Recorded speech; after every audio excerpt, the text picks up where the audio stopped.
হ্যাঁ, good morning sir. হ্যাঁ sir, হ্যাঁ স্যার, হ্যাঁ হ্যাঁ।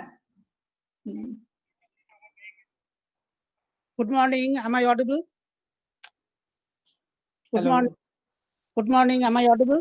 হ্যাঁ হ্যাঁ হ্যাঁ ম্যাডাম, ওই লিঙ্কটাতে ক্লিক করুন।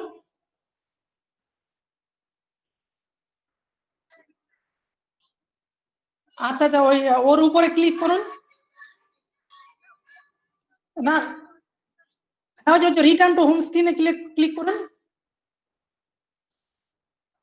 তারপর দেখুন কি এসছে, ওই সাইকোলজিক্যাল ব্যারিয়ার্স এসছে, সাইকোলজিক্যাল এন্ড সোশ্যাল।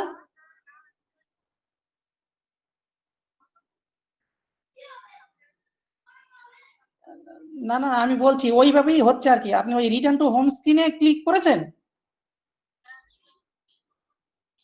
হ্যাঁ, ওই নিউ মিটিং এন্ড ডান দিকে দেখুন ওই সাইকোলজিক্যাল এন্ড সোশ্যাল ব্যারিয়ার্স বলে কিছু এসছে। আচ্ছা, psychological and social barriers in pandemic situation, ডান দিকে দেখুন একটা লেখা এসছে। আচ্ছা, ওই নিউ মিটিং এ ক্লিক করুন।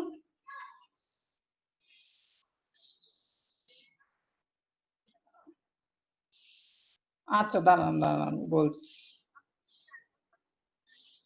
আচ্ছা আচ্ছা, ঠিক আছে দাঁড়ান।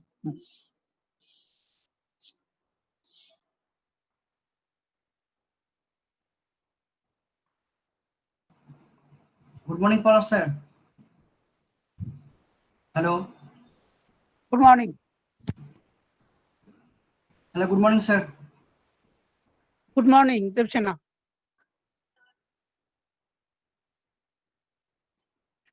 হ্যাঁ, বলছি তুমি হারাধন স্যারকে ফোন করে দাও, উনি লিঙ্কে জয়েন করতে পারছে না, আমাকে কেন করছে বারবার? উনি ওনার মেয়েকে একটু বলো তাড়াতাড়ি। আমি কিন্তু হ্যাঁ হ্যাঁ হ্যাঁ।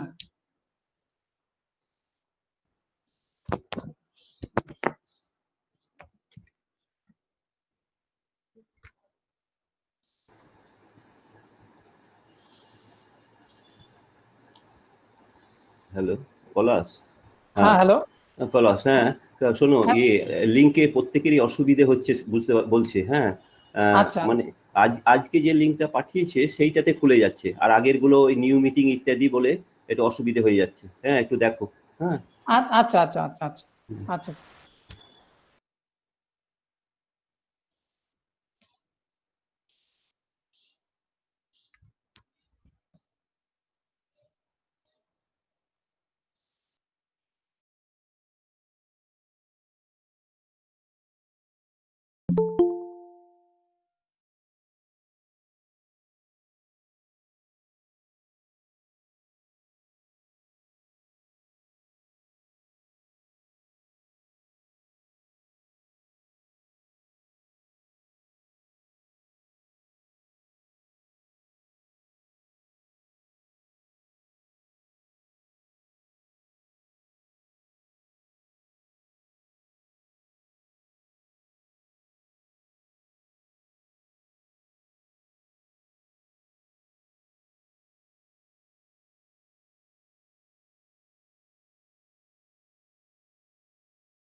Uh,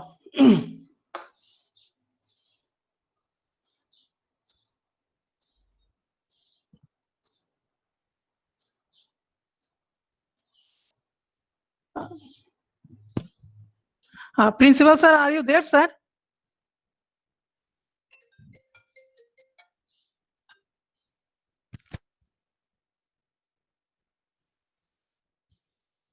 Hello.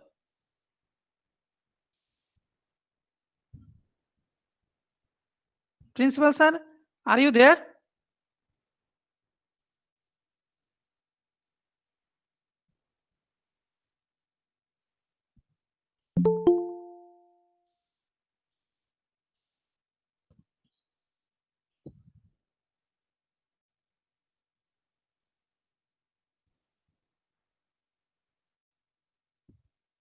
শুনতে পাচ্ছো? হ্যাঁ স্যার, শুনতে পাচ্ছি স্যার। ওকে স্যার, আমরা স্টার্ট করছি স্যার। হ্যাঁ, শুরু করে দাও। Okay. শুরু করো। Good morning, all the respected research person, Honorable Principal Sir, Dr. Pradeepta Guptaroy, IQAC Coordinator, Dr. Santosh Kumar Roy, Convener of the Seminar Committee, Dr. Haradan Shah, all my dear colleagues and all respected participants. I, Polash Roy, feel honored and privileged to cordially welcome you all to this one-day national level webinar organized by Department of Education and Department of Sociology in collaboration with IQAC of Dum Dum Motijheel College. Today's topic is psychosocial, psychological and social barriers in pandemic situation. Now, welcome our principal sir, Dr. Pradeepta Roy sir, and I want to request our honorable principal sir to deliver welcome address and inaugurate the session. Hello, friends. Sir, audible, sir? Yes. Am I audible? Okay, sir. Okay, sir. Is over to you, sir. Please carry on, Yes. sir. Yes, thank you. Our Department of Sociology and Education is going to organize a one-day national webinar on psychological and social barriers in pandemic situations. Actually, there are three parts in this webinar. One is pandemic situation, another is psychological barriers, and this third one is social barriers. Now, the current worldwide outbreak of COVID-19 has left many people with concerns about the spread of the new diseases. One underlying question is there: what exactly is a pandemic? Who defined the situation that on 11th March 2020, due to sudden emergence and expansion around the world, according to the WHO, a pandemic is defined as worldwide spread of a new disease. So this is one, worldwide spread of new disease. And the psychological barriers, the main kind of psychological or emotional barriers are lack of attention, premature evaluation, poor retention, loss of transmission, distress and emotions, etc. On the other hand, social barriers are barriers to entry which are created by the culture of the community, that is people's behavior towards a new situation. During the current pandemic, high risk of infection and higher perceived severity of infection have been related to some recommended behaviors in the human world. In this webinar, we have the opportunity to listen from the 4 experts in the field. Professor Soumyajit Patra of Sidho-Kanho-Birsha University, Professor Dibyendu Bhattacharyya, University of Kalyani, Professor Saxena, University of Allahabad, Professor Jayanti, University of Calcutta. We welcome you all from the Dum Dum Motijheel College. Better, I, on behalf of the Dum Dum Motijheel College, welcome you all electronically, which has been being a new normal by changing our behavior patterns. So let us go to the session. Thank you all. Thank you, sir. Thank you for your valuable word, sharing opinion, conscious regarding this webinar. Thank you, sir. Okay, now I want to request our very own and beloved convener of the seminar committee, Dr. Haradan Saha, Associate Professor, Department of Botany, to deliver plenary speech of the webinar. Are you there, sir? Sir, আপনার মাইক্রোফোনটা on করুন please. Okay. Good morning to all. Dr. Pradeepta Guptaroy, Principal of Dum Dum Motijheel College. My dear colleagues, beloved students, speakers from different universities, honorable GB members, my colleagues, Dr. Prof. Giri, and others also. I'm grateful to the organizing departments, that is Department of Education and Department of Social Science of Dum Dum Motijheel College, to say something on this national webinar on psychological and social barriers in pandemic situation. I am also grateful to Dr. Pradeepta Guptaroy, Dr. Santosh Kumar Roy, and the departmental heads of Sociology and Education for organizing this seminar like other departments. Amid the COVID situation, we are not remaining idle. We are trying to equip our students and teachers in one way or another way. During this lockdown period, we have taken a lot of classes online, and we have arranged so many webinars under this platform. So, like other departments also, this department, I am also thankful to these departments for organizing this seminar. The title of the seminar, they have arranged psychological and social barriers in pandemic situation. This title is very much relevant under this situation. As our principal, Dr. Pradeepta Guptaroy said, in January 2020, the World Health Organization declared the outbreak of coronavirus disease, and it also stated that there is a high risk of spreading this disease around the world. The World Health Organization, after its assessment on 11th March 2020, declared the novel coronavirus as a pandemic. What do we mean by pandemic? When a disease occurring widely, crossing international boundaries, and usually affecting large number of people, then we are used to call a disease pandemic. There are different kinds of disease like epidemic, pandemic, systematic, etc., etc. And this disease, corona disease, has been designated as the pandemic since it is occurring and affecting widely throughout the globe.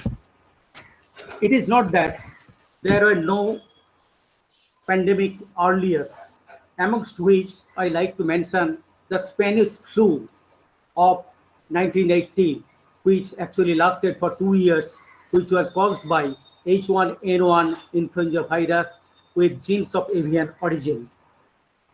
And this is one of the deadliest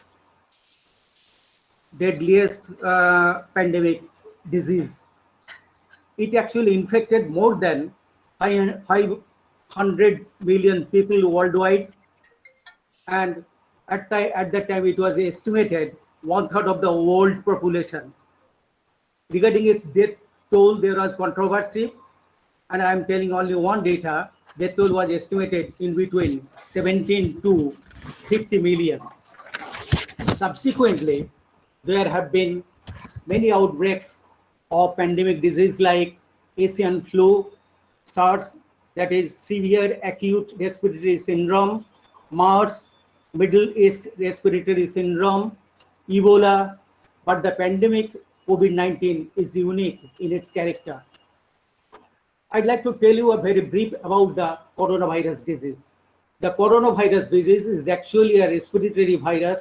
It is a RNA virus which spreads primarily through the droplet infection when an infected person coughs, sneezes, or through the droplets of its saliva, adjacent people may be infected.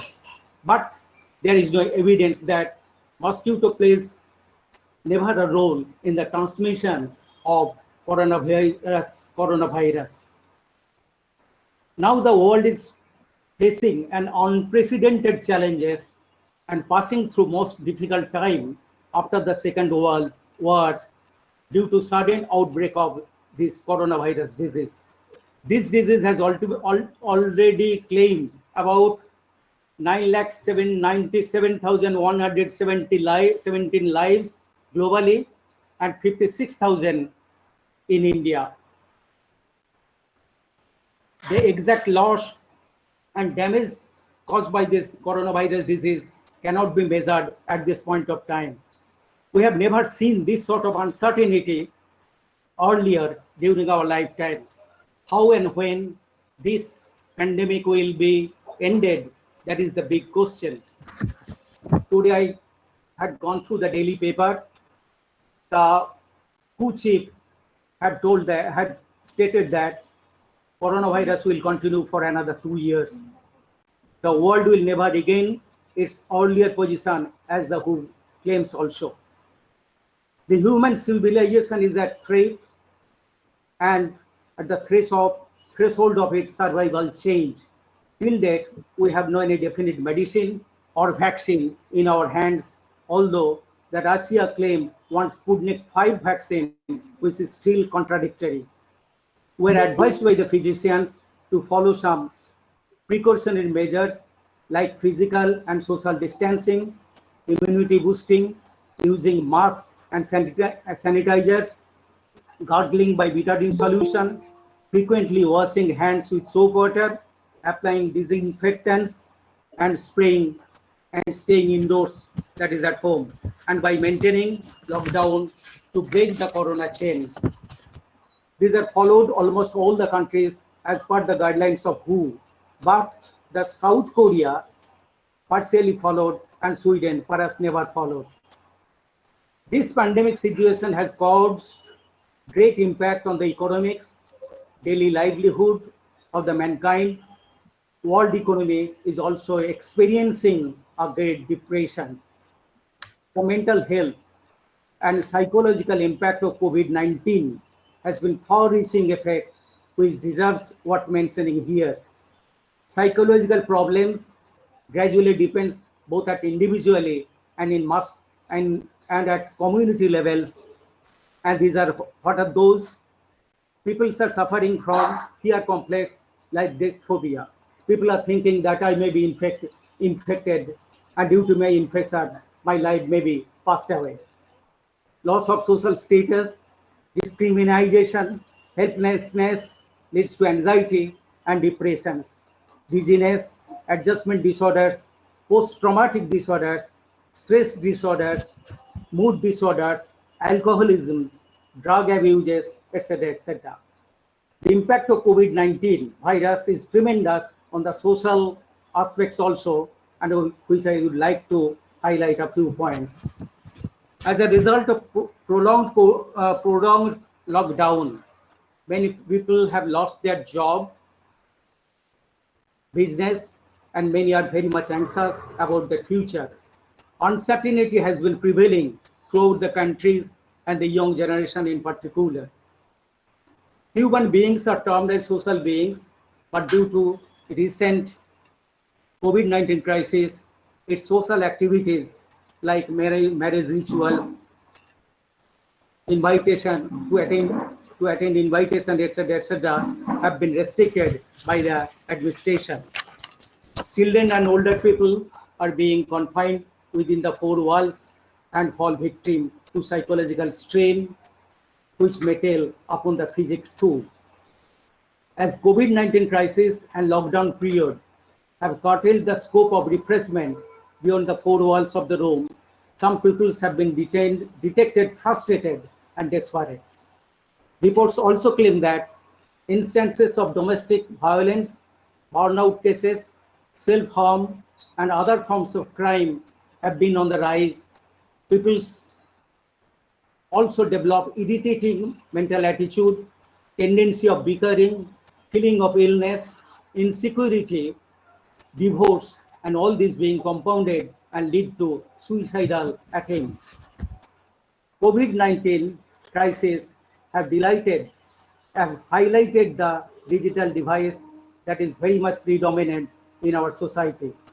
City people are ordering snacks and other food items from their home through the food delivery app and related apps, whereas the young students are struggling themselves for their study through the online classes.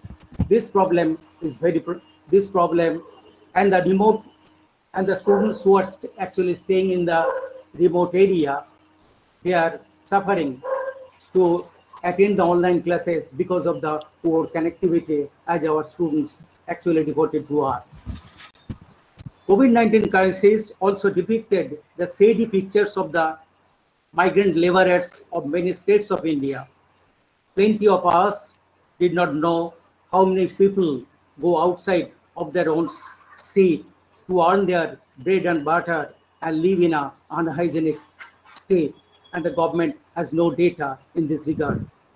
Prolonged home exclusion, mandatory isolation, and quarantine made them feeling loneliness, anxiety, and fear.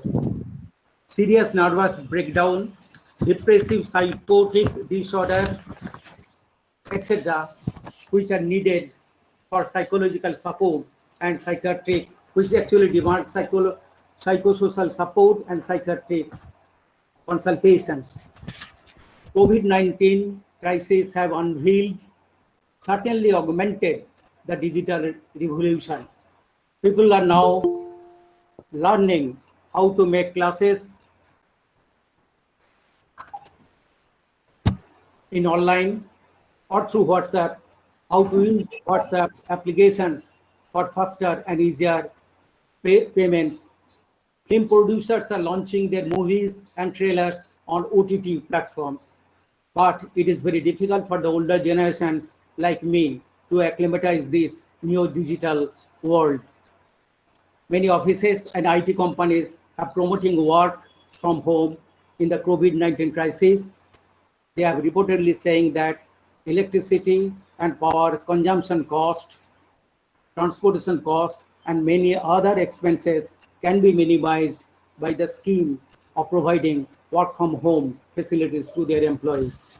Last but not the least, in the words of Mother Teresa, I would like to say, the more the night deepens, the greater chance of new sun comes. Let us now hope that the world is approaching with the dawn of new life, with the discovery of new corona vaccines that are yet to come. Thank you all. Thank you to the organizer again. Namaskar. Thank you, sir. Thank you very much for your sharing opinion, ideas, and valuable work. Thank you, sir. Okay, now we will start the main program. Now the respected speaker, Dr. Soumyajit Patra, is a professor and head Department of Sociology, Sidho-Kanho-Birsha University. He is a life member of Indian Sociological Society and elected co-convener of Research Committee. He has received the award of Research Fellowship in various aspects of tribal development 1994 to 1995, the University Ministry Welfare, Government of India. Professor Soumyajit Patra also published and presented many books, journals, national and international level. Please welcome, sir, and I request you to take over the session. Are you there, sir? Audible, sir?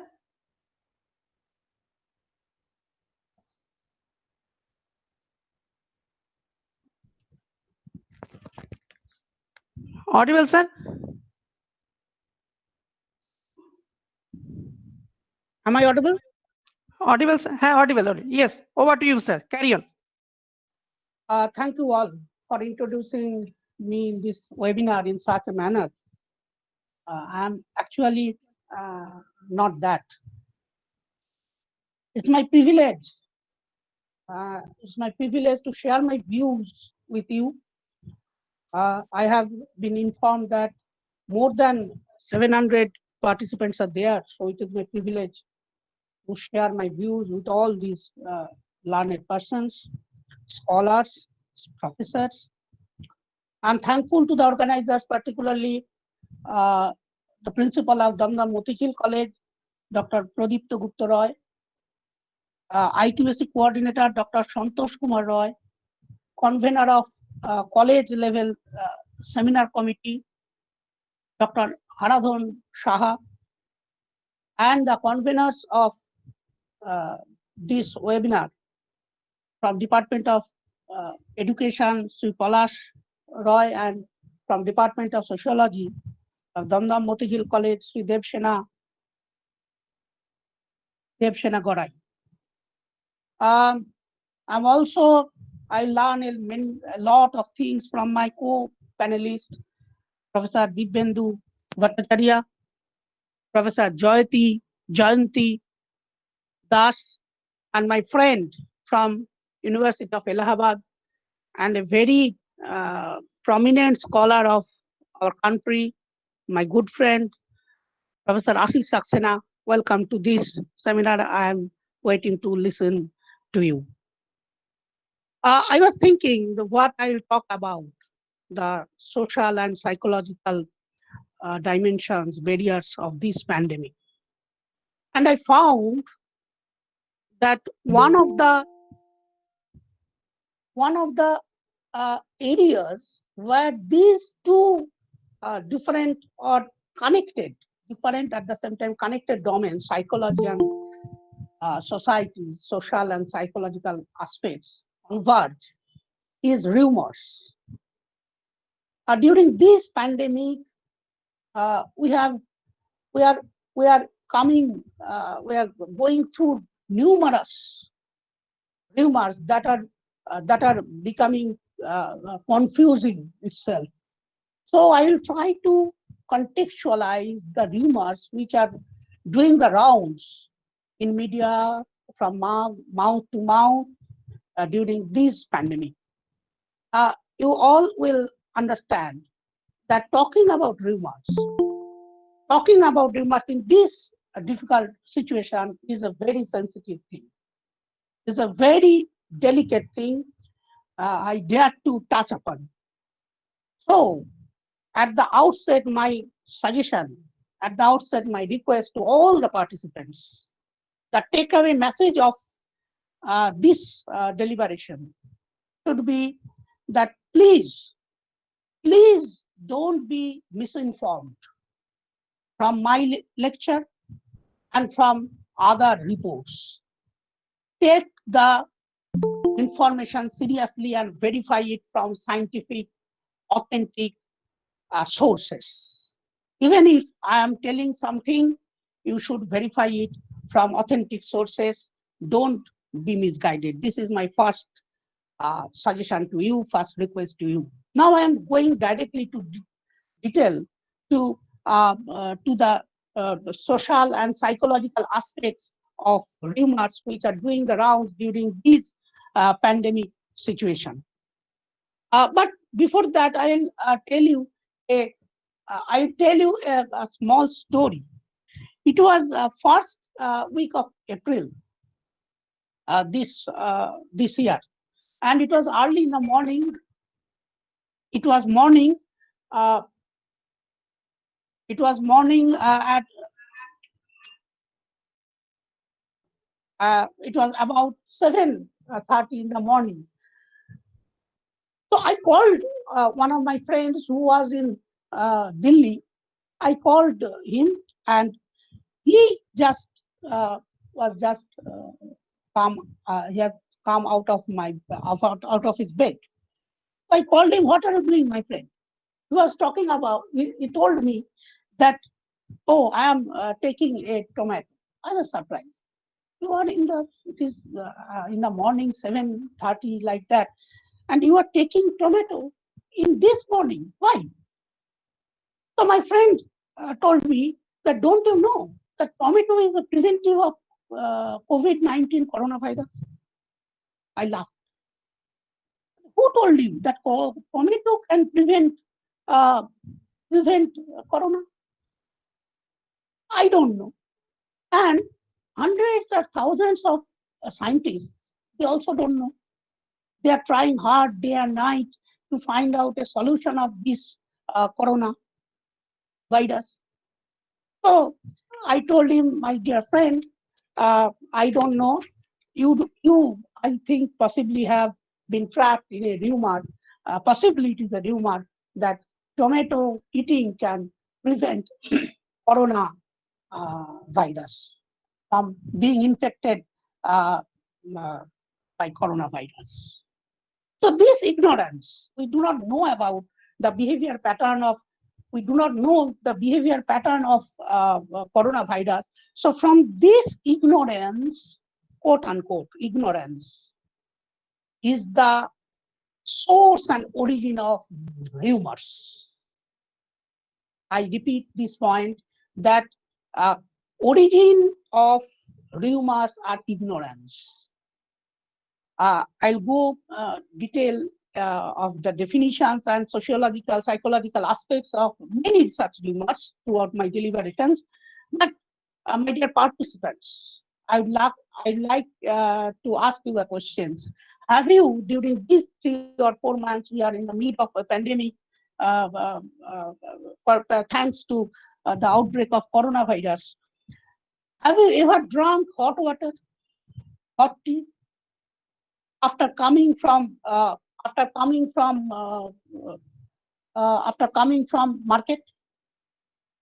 after coming from a public gathering?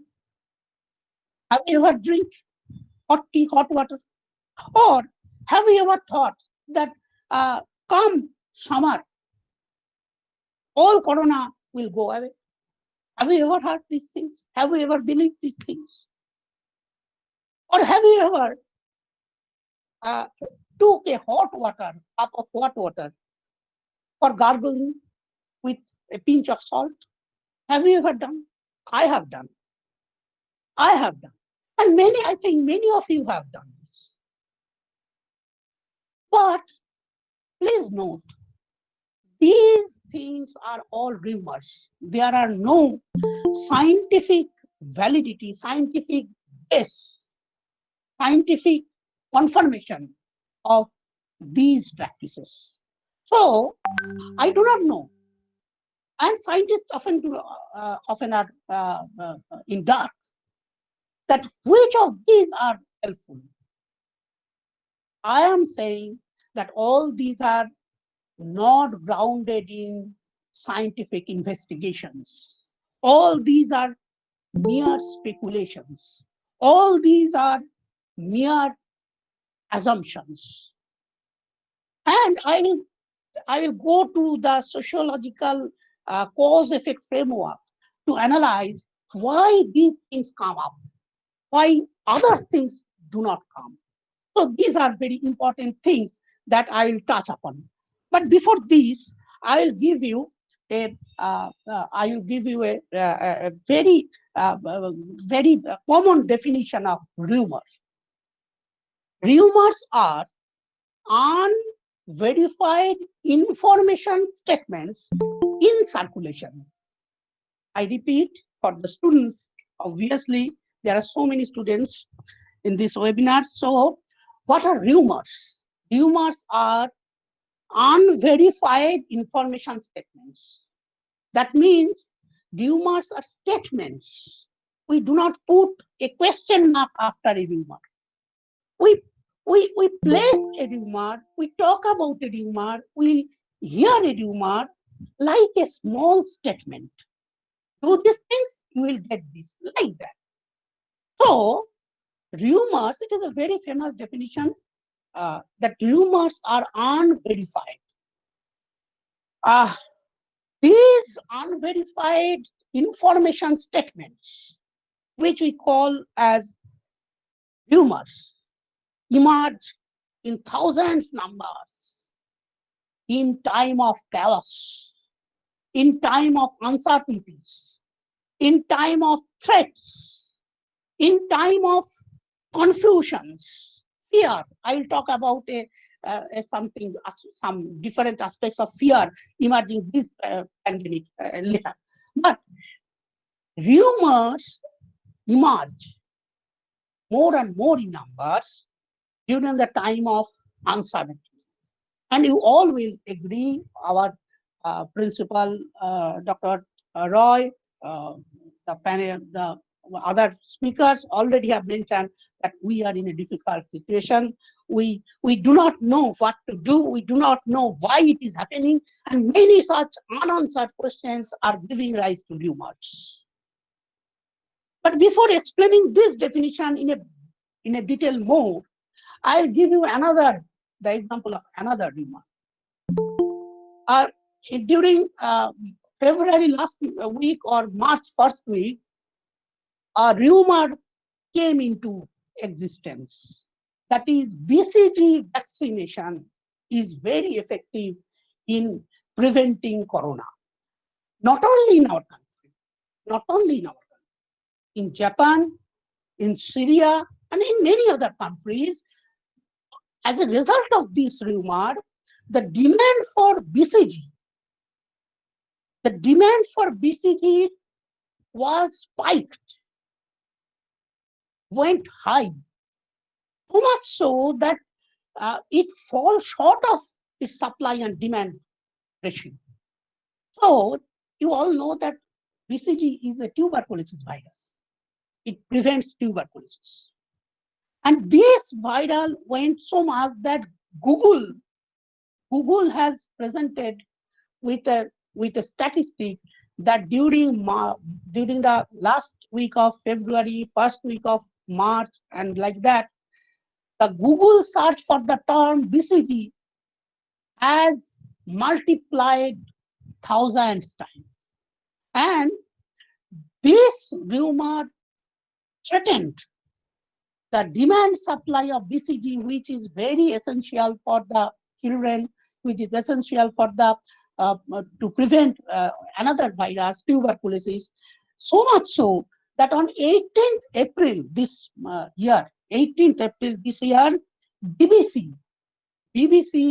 was forced to announce that this is simply a rumor. Please don't go and buy a BCG vaccination to prevent corona. So, similarly, not only BBC, there was a telecast in Al Jazeera TV also. I'm going to the definition again, that rumor is unverified information statement in circulation. That means rumor doesn't stop at an individual. It keeps circulating.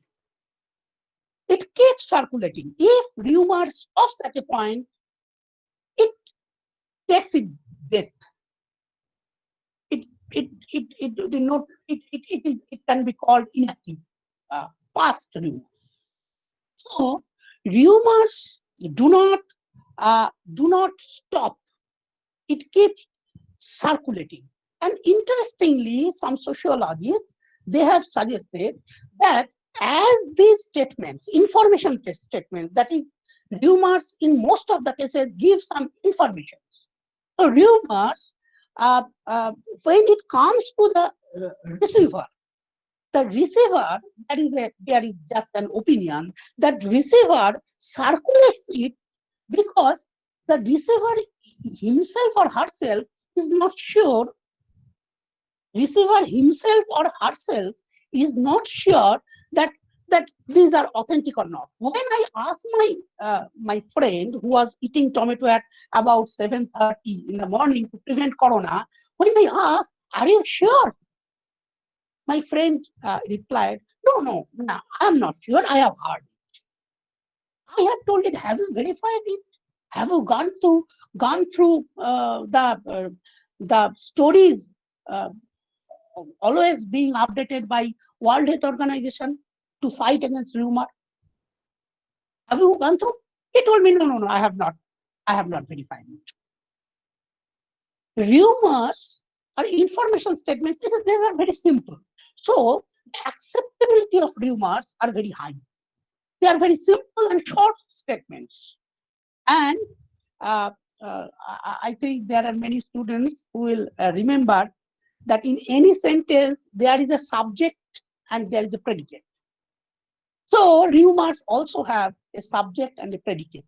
The subject can be a person. The subjects can be a fruit like tomato, like hot water, like animal, like virus itself. And there is a predicate part. The predicate part is a state of action, a state of advantages, like that. We talk about the advantages or action part in the predicate part. So I have to what I want to mean that rumors are non-narrative, and in most of the cases one liner. We circulate rumors in one line. So these are non-narrative. We do not give any explanations with these statements. It is simply a statement. So these statements have a subject part and a predicate part. So I have already told you that rumors originate in time of ambiguity, in time of chaos, in time of uncertainty, which is very contemporary and current. So here in the middle of a pandemic, we will find many rumors regarding coronavirus. After 2 or 4 years, we will not have rumors on corona, possibly, because during the time of World War II, when the studies was done by social psychologists, remind these things. The social psychologists first took up the challenge to analyze the rumors during that time, because during the time of World War II, many thousands and lakhs of rumors were doing the rounds. So now I will go to the question: why we believe, or why rumors are being originated. Scientists have said a very interesting thing, that rumors are multiple answers to one simple question. The question is how to prevent corona. The question is how we can stay safe. Very simple question. And multiple answers. Why multiple answers? Because the entire issue is unknown to us. And scientists, sociologists, psychologists, they have pointed out that there is a very basic human motivation behind rumors. What is that motivation?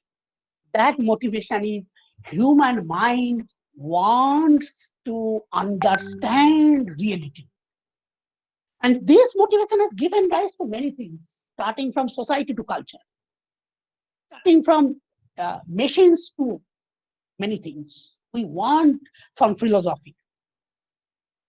We always want to explain. We always want to analyze, want to understand. When there is a dearth of, when there is lack of knowledge, rumors come into being. I talked about fear. At this moment, I will very briefly talk about fear. We are all going through this during this pandemic. Fear. Really, we are very afraid of corona. But this fear, I will talk about this thing in another webinar, so I'll just touch upon this thing. This fear, in my view, is very much objectified fear, which we are going through, which we are facing. I am also very afraid of corona. So this fear is very objectified. for the first time. It is not like the fear of ghosts. It is not like the fear of spirit. It is not like the fear of religion.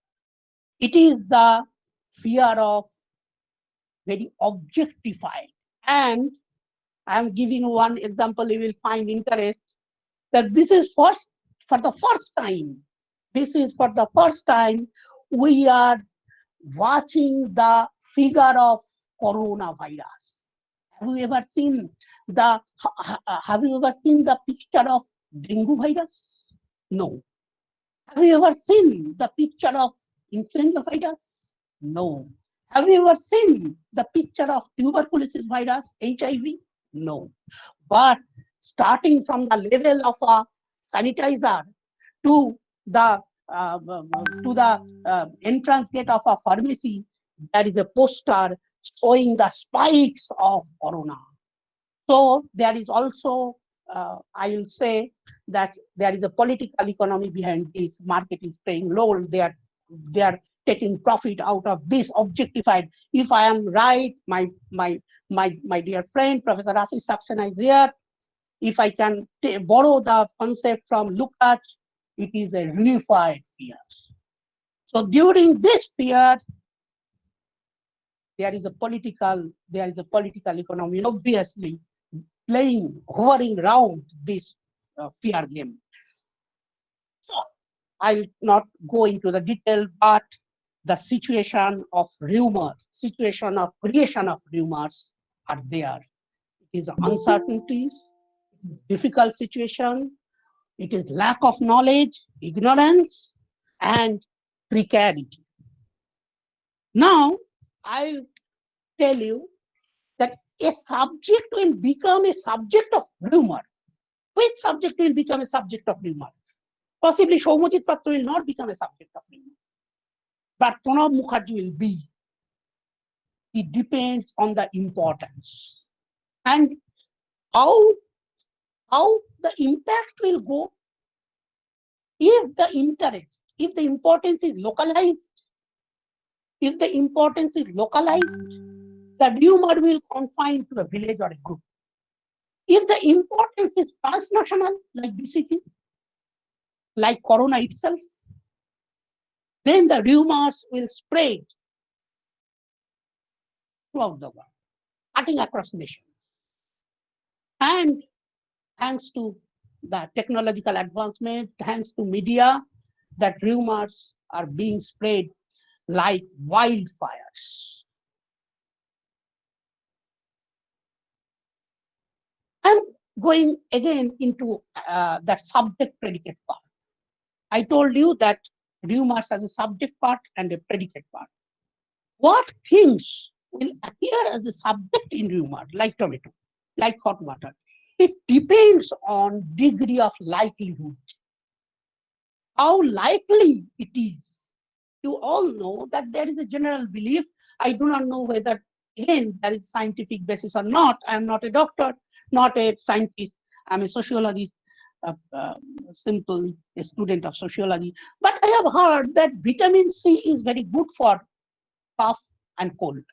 And just look, corona infection symptoms have a likelihood with cough and cold. We have throat infections, we have cough, we have fever. The symptoms are very close to the symptoms of cough and cold. So the things which we use during cough and cold comes as a rumor. Hot water, gargle, or tomato, vitamin C, lemon, etc. So we take vapor inhalation. We think that vapor inhalation will prevent us from being infected into corona. But all these are rumors. All these are rumors, as there is no scientific research on these issues. Great scientists of this world are busy in finding out the vaccination. So we know very little about the behavioral patterns, the nature, the characteristics of corona. And this ignorance, again, I'm saying, is the fertile ground for the emergence and proliferations of rumors. But rumors are sometimes fun. Rumors are sometimes dangerous. The impact may be devastating. I'll give you another example. During the last week of March and first week of April, a rumor went viral in different social sites, WhatsApp, Facebook, that chicken can possibly be a source of coronavirus. My dear participants, my dear students, my fellow panelists, can you imagine what was the impact of this rumor? From January to June this year, the poultry industry experienced a loss of 130 billion rupees from 6 months as a consequence of, this rumor. But again, I'm saying there is no solid, concrete evidence, scientific evidence behind these things. I'm giving you a simple estimate. This was also given by BBC. The news was so important that BBC again telecasted this news on 1st of July. It says that from January to June in India, the sale of egg reduced to 30% in Delhi. The sale of egg reduced to 21% in Mumbai. The sale of egg reduced to 52% in Hyderabad. And all these impact accumulated to a loss of 130 billion rupees in our country. My dear participants, I will conclude this speech with another rumor, and again saying that there is very little knowledge of it. The rumor is doing the rounds in social sites media, social sites networks, that coronavirus can be spread through shoes. I went to the website in search of the authenticity of these things. Can really our shoe, which we wear to go outside, can it really spread coronavirus? I went to the website of Centers for Disease Control and Prevention. It is a very authentic body of USA who always, like World Health Organization, who always do research in these areas. They are saying that again, there is the knowledge is the chances. CDC is saying, Centers for Disease Control and Prevention, USA, is saying, it is very authentic body of the scientists, is saying that the chance of corona being spread through our shoes is very, quote unquote, minimal. We are afraid of our shoes, but the chance of getting infected through the shoes which my friend has wore to come to my house is very minimal. There is only a small study, and this study was conducted on a few medical persons who are treating corona patients in Wuhan. And these scientists found the sample size was very small. CDC is saying. So we cannot come to the conclusive remark. It is saying that, yes, there is evidence that coronavirus can stay on shoe soles, but these shoes were used by the medical persons who are treating corona patients. There is no such study on whether really the shoe of general people, the shoe of common people who are going to market, who are going to medicine shops and etc., going to universities and etc., these shoes can infect, we do not know.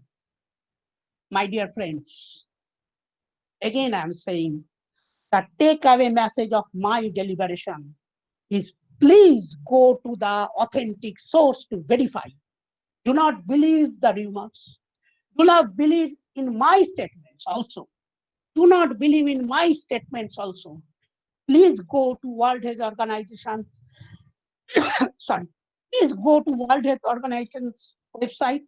Please go to Ministry of Health, Government of India, or many other such authentic CDC websites. You will find the real things. Again, I am saying that we know very little about this corona, how its behavior pattern is, its characteristics. Go to the authentic source to verify. Go to the authentic people to have an authentic answer. Don't be afraid. Don't be afraid. Don't spread rumor. Go to the authentic source and stay safe. Thank you.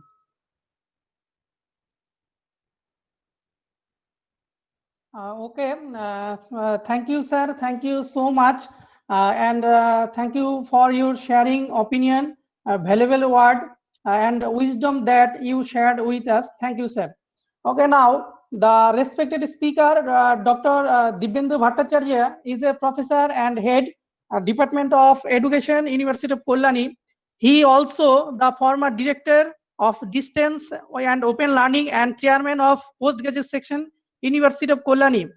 He is an expert of various fields of education and psychology with special reference to philosophical and psychosocial behavioral analysis and teacher education in general. He has authored more than 30 books in reputed national and international publication. Professor Bhattacharya also published and presented more than 70 research papers in leading journals, national and international level.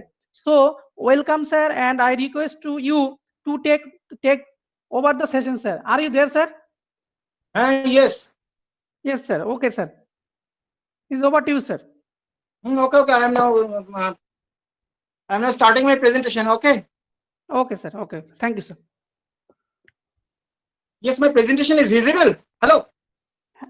Visible, sir. Visible. My presentation is visible. Okay. Now I am starting my lecture. So,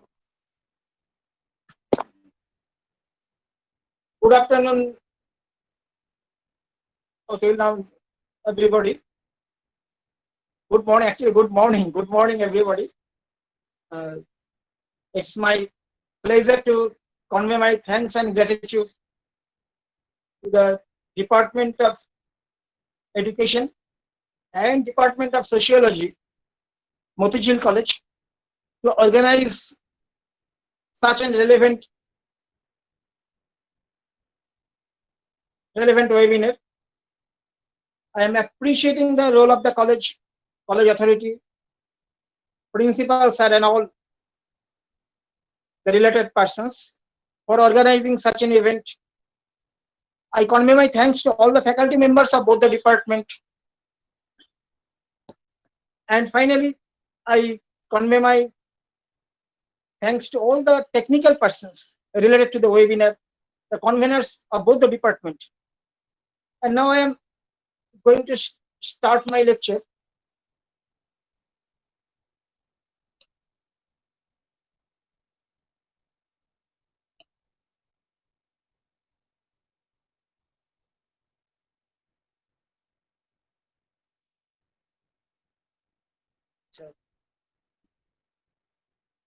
Now my first slide. Today's topic is based on two barriers which we are facing in pandemic situation. The first one is the psychological barrier and the second one is the social barrier. right? The two barriers we have now facing in pandemic situation. I am concentrating myself on psychological barriers.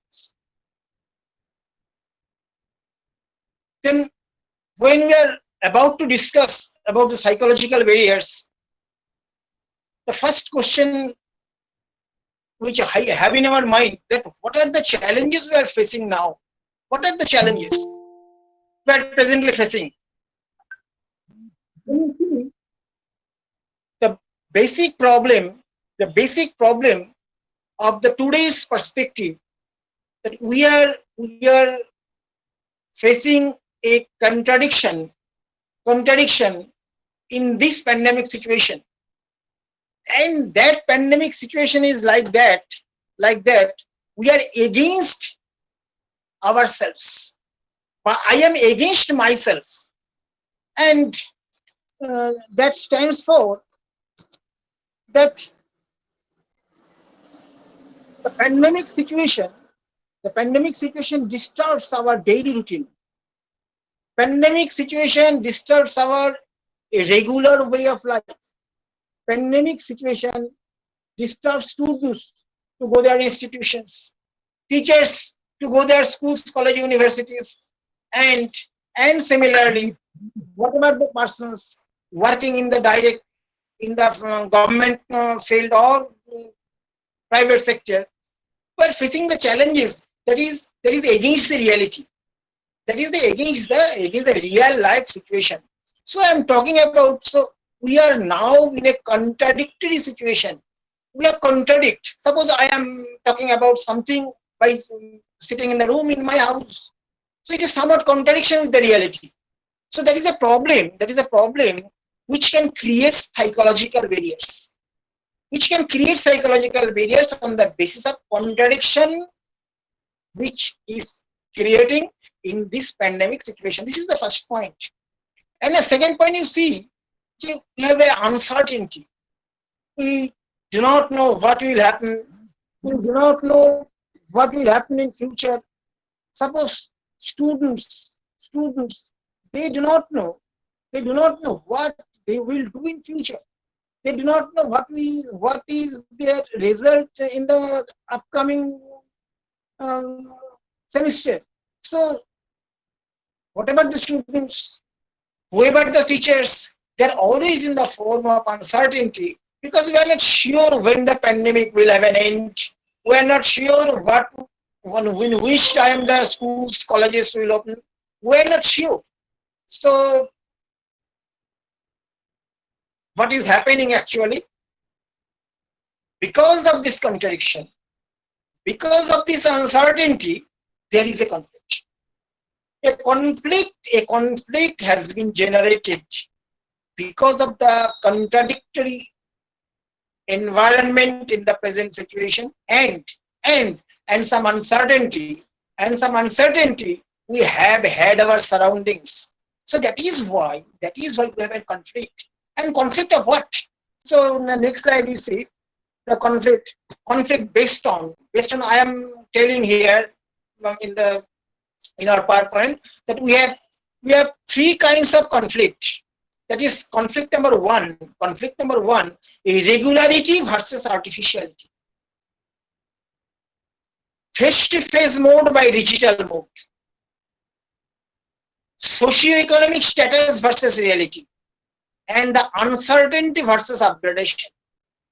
So yes, we have some psychological barriers, but I consider there are some background, there are some reasons on the basis of which we can explain those barriers. Whatever the psychological barriers, whatever the sociological barriers, yes, we have had some conflicts, and because of those conflicts, such kinds of barriers, such kind of conflicts that has been generated. The first one is the regularity versus artificiality, and you see that we are moving in the road by wearing masks. That is not the general way of life. That is not the regular way of life. We are getting fear to have some talk with face-to-face mode. Suppose in classroom situation, what we are doing actually, the mode is face-to-face. We are dealing classroom situation, by moving from here to there, by interacting with the students in different mode, different multitask abilities, etc. But that kinds of way of life has been disturbed on the basis of pandemic situation. So one is we are losing our regularity. We lost our regularity, regular way of life. That is a very much important dimension. Regularity with artificiality, and the total situation is presently artificial. Why it is artificial? Because we are avoiding the reality. Even it is noticed by the government, it is noticed by the non-government organization, it is noticed by the World Health Organization. All are noticed that you are not moving from your house, you are not going to the market, you are not moving to the classroom. So there are different kinds of restrictions which has been imposed because of the pandemic situation, because of the corona crisis, and because of the present day crisis. So that is why we are living in different conflict situation. And the first one conflict is that is regularities versus artificiality. Sometimes students, it is the very occasional phone coming from the students, or frequent phones coming from the different corners of West Bengal. They are asking in which time university will open, in which time college will open, in which time school will open, but we do not have any proper answers. So that is why we are now in a conflicting situation that is stated by regularity versus artificiality. And the second point is face-to-face mode by digital platforms. See that we are now talking about face-to-face mode and digital mode, but in our country where only 6 to 8% persons they are in the government sector, 10 to 12% they are in the private sector, and most of the persons they are unorganized sector. Then is it possible to use the digital mode in our country? It is not very easy. It is not very easy digital mode in our country. But yes, finding no other alternatives, finding no other way, we are using it. But yes, so many students they are not able to use this digital platform.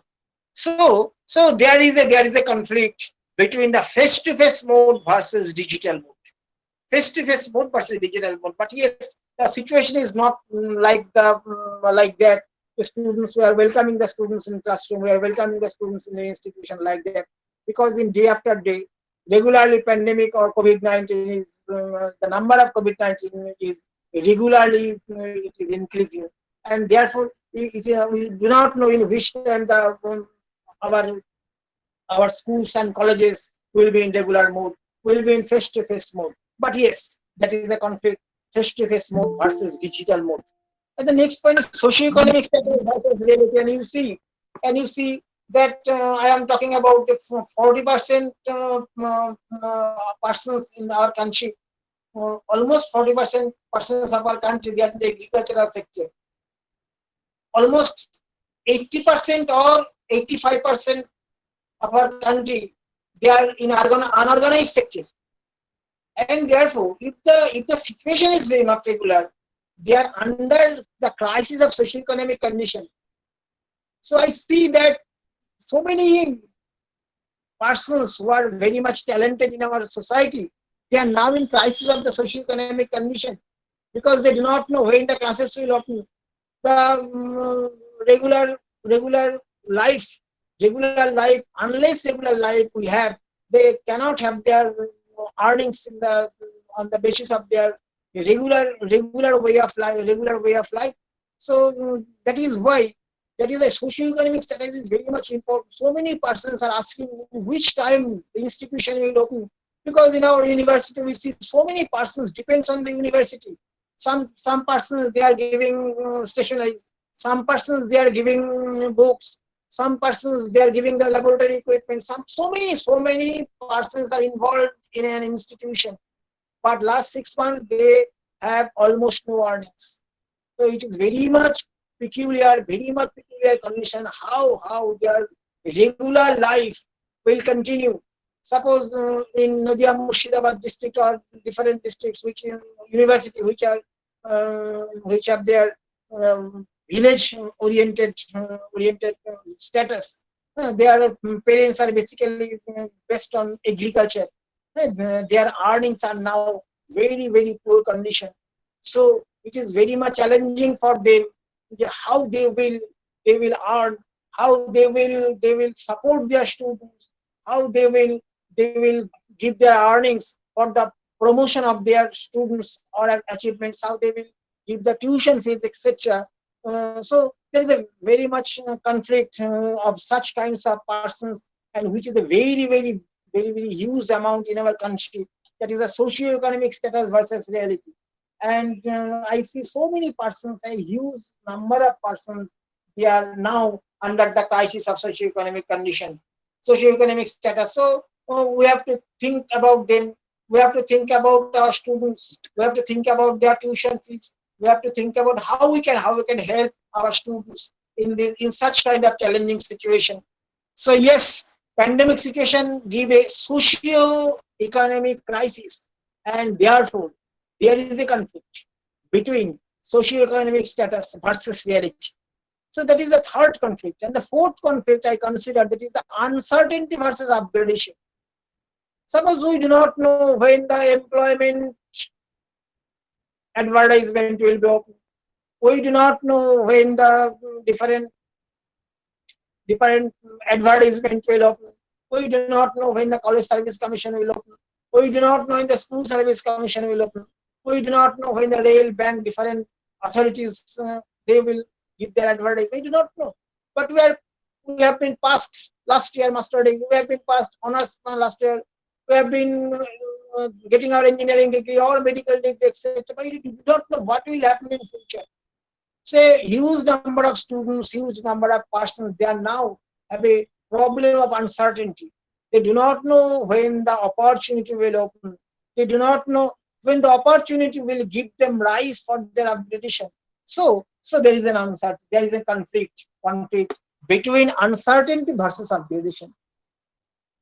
So participants, resource persons, so all I am talking about that the pandemic situation made ourselves in a conflict position, and those conflict position has come on the basis of four dimensions. One dimension, we have lost our regular way of life, that is regularity versus artificiality. We have been lost our face-to-face mode talk in classroom situation, face-to-face mode research, face-to-face mode interactive approach in a classroom situation. We have lost that, and therefore there is a conflict between face-to-face mode versus the digital platform. And similarly, I just talk about the socio-economic status versus real life situation. That is also very conflicting position, and the uncertainty versus upgradation. We do not know what will happen. Like that, God will know what will happen in future. We do not know when the pandemic will have an end. So because of these conflicts, we have had some barriers. Because of these conflicts, we have had some barriers, and those barriers very goodly mentioned by the college.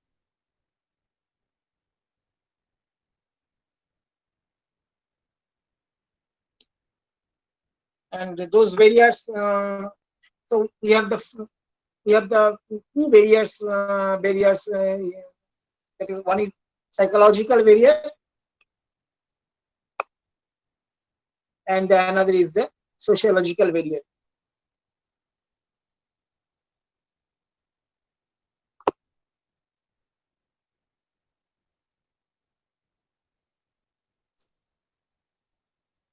Psychological barrier is the one, and the sociological barrier is the next. So I am now coming to the different psychological barriers, right? On the basis of those conflicts, we are giving here 6 kinds of barriers. We have psychological barriers. That is, first one, you see that we are under anxiety always. We have had some anxiety. we have some anxious on different situation, different news. Suppose in every day from television channel we're having some news, which is how much corona will increase in a regular way. So we are always in an anxious position. And the second one, you see that all kinds of negative news, all kinds of negative approach, it makes our stress, mental stress. And those mental stress, I consider those mental stress is a very much important psychological barrier against our development, against our upgradation, etc.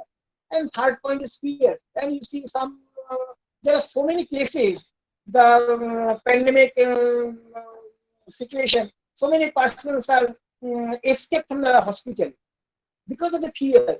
So because of this pandemic situation, because of the COVID-19, in different reasons, we are in a position of fear. And the third point of the psychological barriers and the unpredictable nature, because it is another important dimension. We do not know what will happen in future. We do not know what will happen in the form of COVID-19 in future. So yes, that is the unpredictable nature of the COVID-19 is another dimension of our psychological barriers. And the next point, you see, we already discussed the point uncertainty, where very much crisis about the point that we do not know what will happen in future. We do not know what will happen in the coming days. We do not know whether we have had our employment. We do not know whether our salary will be reduced. We do not know so many things. So we are in an uncertain position in the present time. So that is the very much important point of the psychological barrier, that is the uncertainty. And the another point is the isolation. That is also very important. Though I consider this is the point of the sociological dimension. So isolation is a very much important problem. And that isolation is basically social isolation. So we are isolated from the institution. We are isolated from the school. We are isolated from the society. We are isolated from our regular way of life. So this isolation generates some psychological problem. It produces some psychological problem, and it's a psychological barrier which giving us some hindrances, psychological hindrances at the pandemic situation. So we have here 6 points here as psychological barrier. And now what we have to do now? What will happen in future? And to resist these kind of conflicts, resist this kind of psychological barriers. What we have to do? So we have to upgrade. We have to purify. We have to make a better sense of our mental health. So the point is like that. We have to do our mental health. Mental health is a form of well-being, is a form of upgradation, is a form of purification. That is we are facing our psychological barriers on the upgradation of our mental health. So now I am coming to the point. What is mental health concerns? Actually, mental health is including the different symptoms which is developing in the present pandemic situation. So many persons are now in the depressed mode. So many persons now they are under depression. So that is very much important. Depression, anxiety, so many panic forms of attack we are now facing in the present day situation. So mental health is also a very much important dimension. Mental health, if we upgrade our mental health, if we have to develop our mental health, it's so that we can resist the problems. So we can resist the different form of stresses, different stressors we have to face on the basis of upgrading our mental situation, mental position. And I consider Dr. Brooke Chisholm, the first Director General of the World Health Organization, rightly stated that without mental health, without mental health, we cannot be able to develop our physical health. So yes, physical health is based on our mental health, because what we are now, I am delivering my lecture, but it is based on my mental health, right? So we have to realize mental health cannot be developed in the in the automatic way. For mental health, it is based on mental health based on our physical health. So according to World Health Organization, health is a state of complete physical, mental, and social well-being. Then it is the summation of our holistic development. It is a summation of our all-round development, including our physical development, including our mental development, and including our social well-being also. So you see that any kind of development, it requires not only our physical, not only our mental, yes, some societal support, some societal development, some social well-being, it is also required for our goodness, right? So I consider our mental health. It is the three-dimensional approach, or the summation of three dimensions. That is the subjective well-being, that is the cognitive well-being, and that is the axiological well-being. So, if we are talking about our mental health, we have to consider the mind, development of mind. It is not the separate issue. It is obviously the summation of our subjective well-being. It is summation of our cognitive well-being, and also the summation of our axiological well-being. And basically, subjective well-being stands for that is our life satisfaction.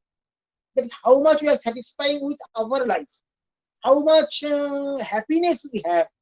Yeah, that is related to subjective well-being. And you see, if we don't have the satisfaction of our own, if we don't have our life satisfaction, it is not possible to have a mental satisfaction. So subjective well-being is very much important in this regard. And what it requires for subjective well-being, so we can suggest that we should have always possess a positive attitude. A positive attitude is very much important in this regard. And similarly, we should always have a cognitive evaluation of ourselves, and similarly subjective well-being, undoubtedly it is based on different own abilities when satisfy ourselves, right? So especially our positive attitude and happiness and life satisfaction, that is how we can define subjective well-being. And similarly, if we trying to say cognitive well-being, undoubtedly cognitive well-being based on the knowledge domain. How far we have the knowledge about ourselves, how far we can enrich our knowledge level, how can we can upgrade our knowledge level, that is related to the cognitive well-being. And you know that suppose in case of COVID-19, in the present pandemic situation, we are looking for the Russia, we are looking for Britain, we are looking for America, when they are able to prepare vaccine in the market. So we don't have the sufficient knowledge about those kinds of science and technology, so that we can able to challenge the situation, we can able to face the situation. So we have to remember in coming days, if we want to face the challenge, we have to upgrade our cognitive level. If our cognitive level is high, then our mental level is high. Yes, we have some infrastructure of serum, but that is not a knowledge level. That is the manufacturing condition. But actual knowledge level for facing the challenge of coronavirus, that is faced by the Oxford University. That is faced by America, etc. Those who are facing the challenge and discovered how the vaccine has been treated, how the vaccine has been discovered, how the vaccine has been marketed, etc. So the knowledge and cognitive level of the situation is very much important for good mental health. And number 3, you see that it is written as the axiological well-being. Yes, axiological well-being is also very important in this purpose, axiological well-being, because you know that ethics and aesthetics is very much important for our mental health. But I am telling this because you see, if we know what is right and what is wrong, if we know what we should do and what we should not, then if it is clear in our mind, then we can face the challenges, we can face the reality, we can face the real life situation. So therefore ethics and aesthetics, and similarly, if we have our own aesthetic sense, if we have the different aesthetic sense by performing different aesthetic arts, performing arts, then you see that by performing those kinds of arts and aesthetics, it will help us to develop our mentality, it will help us to develop our mental strength and also mental health. So the components of mental health are, we can write the components of our mental health is like that. Number 1, that is the subjective well-being is the first point. Number 2, perceived self-efficacy. Subjective well-being, I am I am explaining that is based on our life satisfaction, or based on some happiness or positive attitude. I have already explained. And the perceived self-efficacy basically based on human belief. It is based on people's belief of our own abilities, beliefs of our own capabilities, so that we can produce, we can designated level of performance, so that we can have our own performance well, that exercise influence our events, effects in our regular way of life. So yes, perceived self-efficacy, that is self-efficacy stands for how we are thinking, a determination how we are feeling, how we are thinking, how we are motivating of ourselves or themselves, right? So undoubtedly, perceived self-efficacy is very much important. That is our mental strength. That is our self-perception. That is our self-confidence. Those points are very much important. Our self-esteem, our self-concept, that is very much important for developing our mental health. So if we consider our mental health is strong, yes, we should have our own confidence, our own self-esteem, our own self-concept, and the conception that we can do our own responsibility by applying our own self-efficacy. So that is the perceived self-efficacy.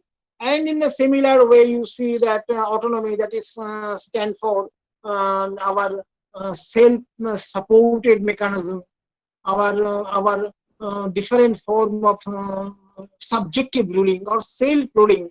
So the autonomy is also very important.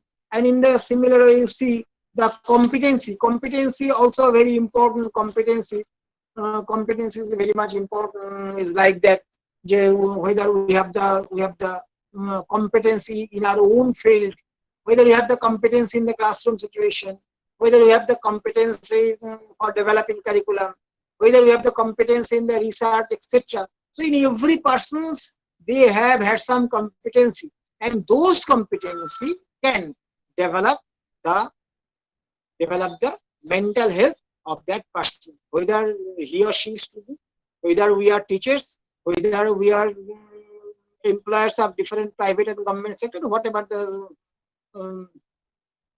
the category we may have. So for making good mental health, it requires the subjective well-being, the perceived self-efficacy, autonomy, competency, and the different recognition of our own abilities, right? So that is how we can explain our mental health. and that mental health, sound mental health can develop. If we develop our sound mental health, it will help to reduce our mental stress. It will help to face the reality of different forms of psychological barriers. And now the basic functions of mental health, and I am already discussing those points. That is the state of well-being, whereby individuals recognize their abilities, able to cope with the normal stresses of life. Because we have the good mental health, we can able to face the stresses. We can face the challenges of different stresses and work productively and truthfully. Yes, working condition is very much important. And you see, I am talking about the uncertainty, because a huge amount of percentage of people, they are not working now. So if we put them different forms of activity, then it will be better. In case of our students, in case of our academic surroundings, we have to always attached with the students, giving their different activities, so that they are able to keep their mental health okay. And therefore, these are the points through which we can develop our mental health. And with the perspective of this discussion, we can say mental health have the three perspectives. One is a knowledge base, and second one is the behavioral base, and third one is the aesthetic base. So we have the three bases of mental health. One is knowledge, and the second one is the behavioral base, and third one is the aesthetic base. Knowledge base, you see, that is very much related to the cognitive part we are already discussing. That knowledge base stands for whether we have the proper knowledge. Yes, whether we have ability to explore knowledge, whether we have the ability to exploring knowledge. So that is very important in our education sector. And you see, till now in the Indian education system, we don't moving towards knowledge, rather than we are moving towards information, right? So if you see in a classroom situation, whether the science category teachers, whether the arts category, social science category teachers, commerce category, and whatever the category, we are always giving information. We are always giving information in a classroom situation rather to knowledge. But yes, in the COVID situation, you see, information is not the solution. Information is not the productive education. Information is not the knowledge base of education. So if we want to have a good mental health, if we want to face the challenge in such kind of pandemic situation, so knowledge is very much important, which can face the challenge. Suppose you see different strategies, different medical opinion, different medical discovery based on pandemic that has been discovered by the European countries and American countries. Yes, Asian countries is almost nothing, because suppose Italy has given some very important information, Oxford have given some very much important inputs, and therefore America, Israel, etc. But it is not in the part of our India or surrounding countries, because we are not seeking the knowledge. The medical practitioners, they are giving medicines, but they are not developing knowledge like the European and American countries. Our engineers also, they are maintaining equipments, but they are not evolving or producing knowledge about the technology. And similarly, we are the teachers. And if we ask ourselves what is the contribution of ours, and we see we have very little output of our own. We have very little knowledge which is produced in our daily routine of academic life, any classroom situation, or whatever it may be. Yes, we have some knowledge of our own works, but that is not enough for challenging the pandemic. That is not enough to challenging the different pandemic situation. So knowledge base is very much important to prevent the barriers. At the second point, you see that is why you see we are giving here the knowledge base is very much related to enlightenment of our inner structure of human mind. Yes, our own mind have been cognitively structured. Otherwise you see we don't have the potentiality to face the challenges. And similarly, which one is the behavioral base of mental health? That is how we can able to adjustment with the externality. And you see in COVID-19 situation, we always adjust with the situation. Suppose in market, we have to adjust with the situation. Suppose in classroom, we have to adjust in the situation. Suppose in examination, we have to adjust with the system. So in each and every time, the behavioral base that you have to adjust with the situation. So that is very much important in case of behavioral base. And similarly, aesthetic base of mind, you see, that is aesthetic base of mind which we should actually get the good habit formation, extracurricular activities, and different performing arts, different organizational activity. We should require to develop in classroom situation, outside the classroom situation, among students, in the institutions, etc. So that we can have our good aesthetic base of mental health. That is, mental health requires ethics, and mental health also requires the aesthetic base. Because if we have the aesthetic sense, we don't have the problem of mental health. If we have the ability to perform in the different forms of aesthetic performance, or different form of creative expression of art, then I consider it will help us for developing a sense of aesthetics which can develop our mental health in a good way, in a good position and a good sense, so that we can prevent the different psychological barriers. But that is why we can say that we have the three base. One base is the cognitive base related to knowledge. One base is behavioral base, that is related to adjustment, and the another base is axiological base, that is related to ethics and aesthetics, upgradation of which, development of which we can resist different forms of barriers related to psychology, even sociological perspective, right? So that is the points I can consider to the psychological barriers. And just I am giving 2 or 3 points here. How can we do in a real life situation? Because I consider our mental processes is a summation of 3 mental processes.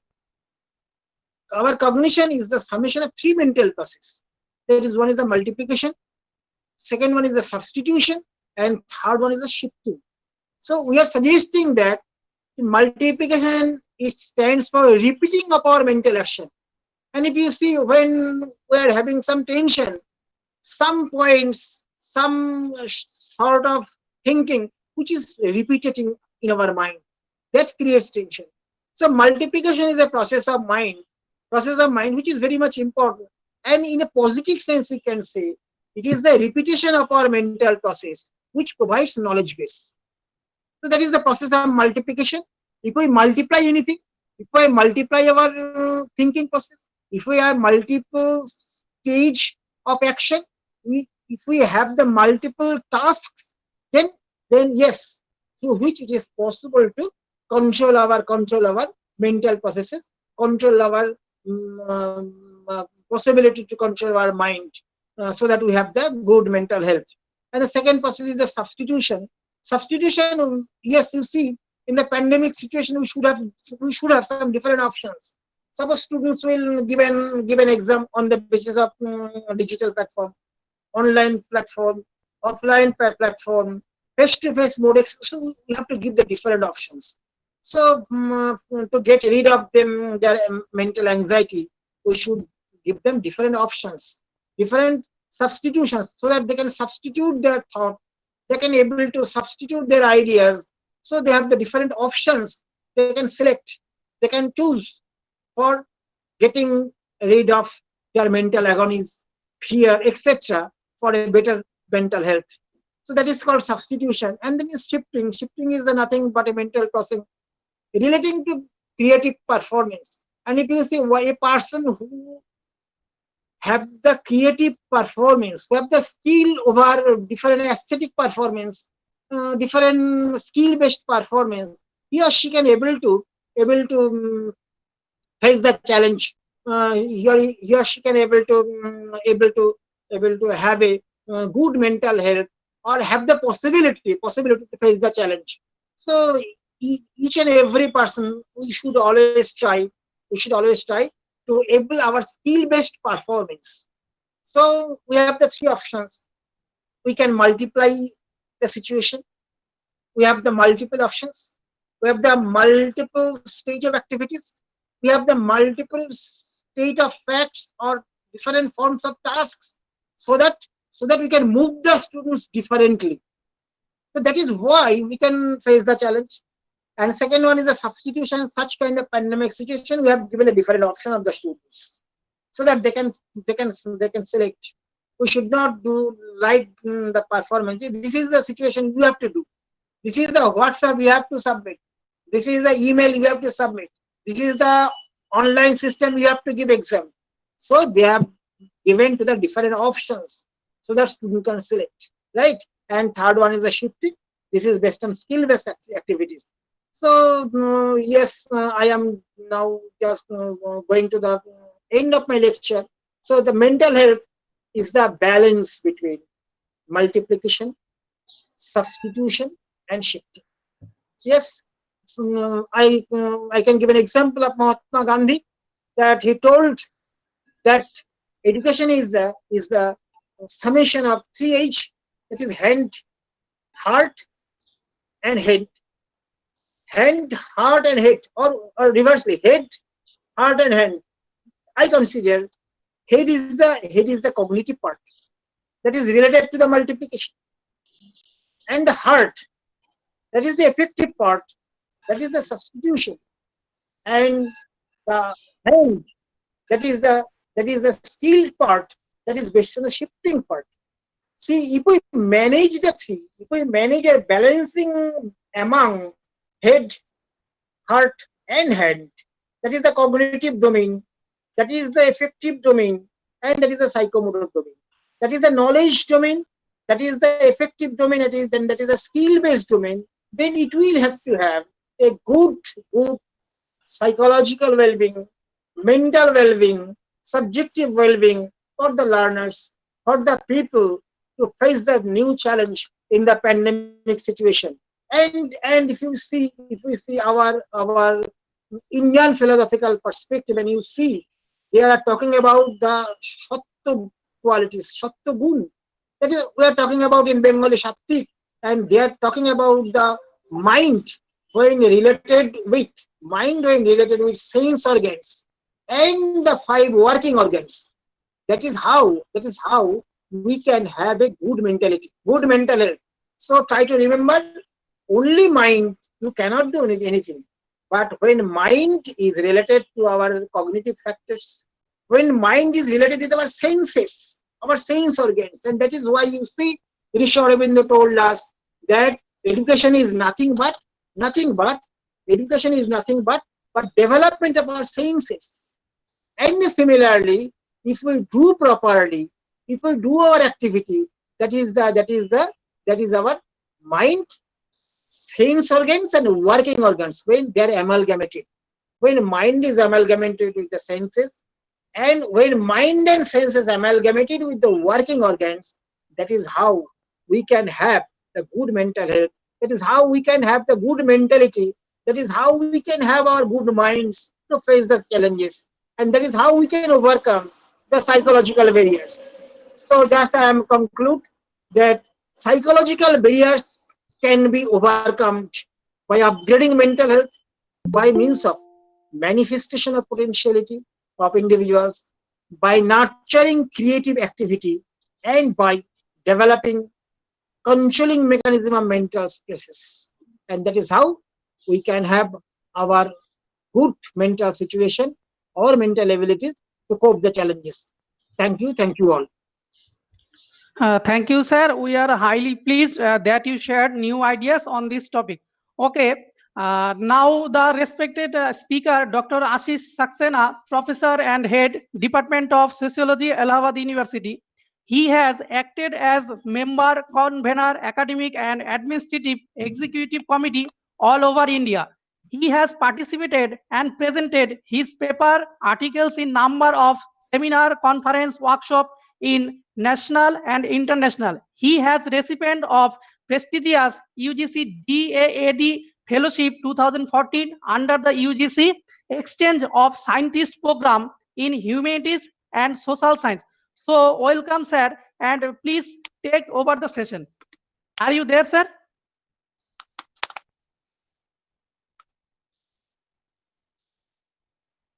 Dr. Ashish, sir, are you there?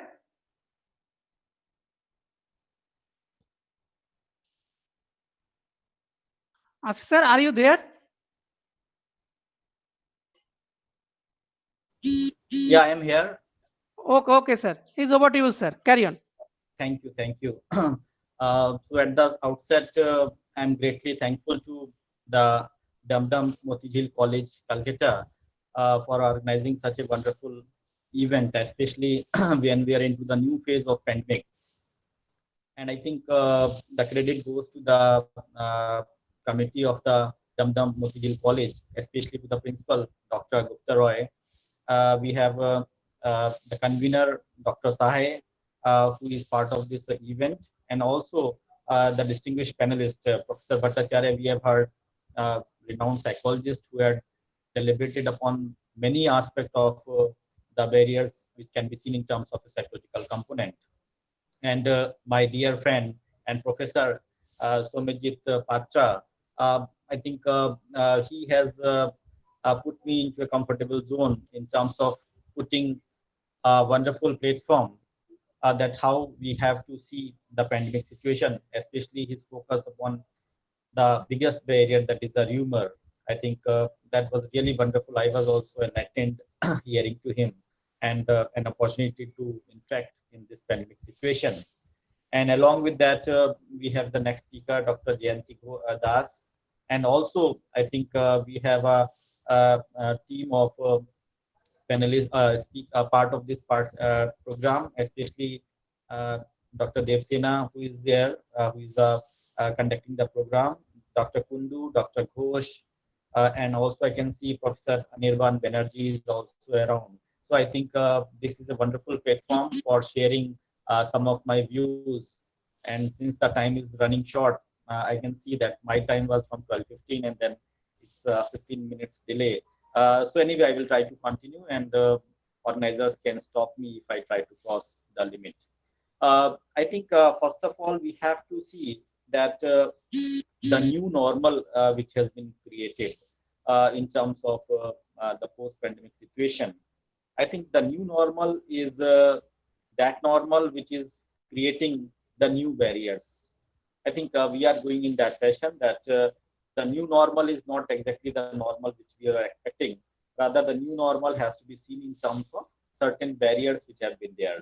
And I think throughout my journey in deliberation, I will be trying to speak about the nuances which are coming up during and in the post-pandemic situation, and how we can see it in a social, rather in a sociological framework. That will be my attempt. First of all, I think the theme itself speaks about the social and psychological component. So one thing is clear that COVID in that sense, which was considered as a biological entity, but I think it has a socio-cultural and psychological bearing. So I think this is where we have to debate upon. And I think minus biology, we have to see that what is the sociology of that, what is the psychology of that becomes more important. And I think what is more crucial in the sense, of course, is that this situation has taught us that how we are connected practically to the negative effects of globalization. I think this is the crucial point, because I think if you try to see that this pandemic would not have occurred here, but I think somewhere we try to see that the innocent nations, and here by innocent nations, I mean to say the developing and the underdeveloped nations, who has not been part of this particular pandemic, are now coming into the picture. And so that way, I think they can be seen as their adverse inclusion in terms of this pandemic situation, and they have become the sufferers. And also, if you try to see in a cultural framework, in the regional framework, we try to see that initially started with the urban-centric disease, where we have the city and its implications. But gradually then we try to find that the shift has took place from urban to the rural and sometimes to the tribal.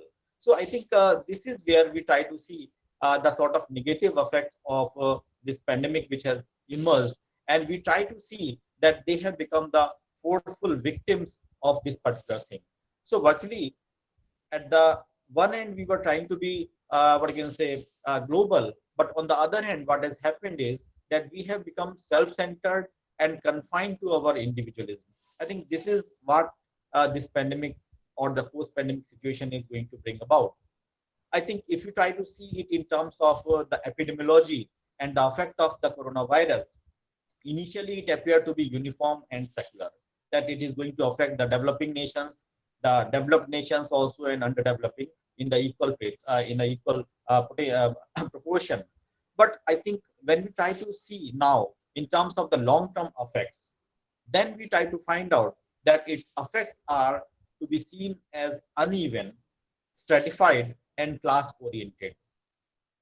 Because I think things are managed to some extent in the so-called developed nations, but how the developing and underdeveloped are going to take up that particular issue, that becomes a serious concern. So I think we try to see that the long-term implications of this particular pandemic has resulted into the stratified and uneven distribution of the outcomes. And that is where we are really worried that people who have not been the victims, who have not been the part of the germination of this particular pandemic, are becoming the worst sufferer.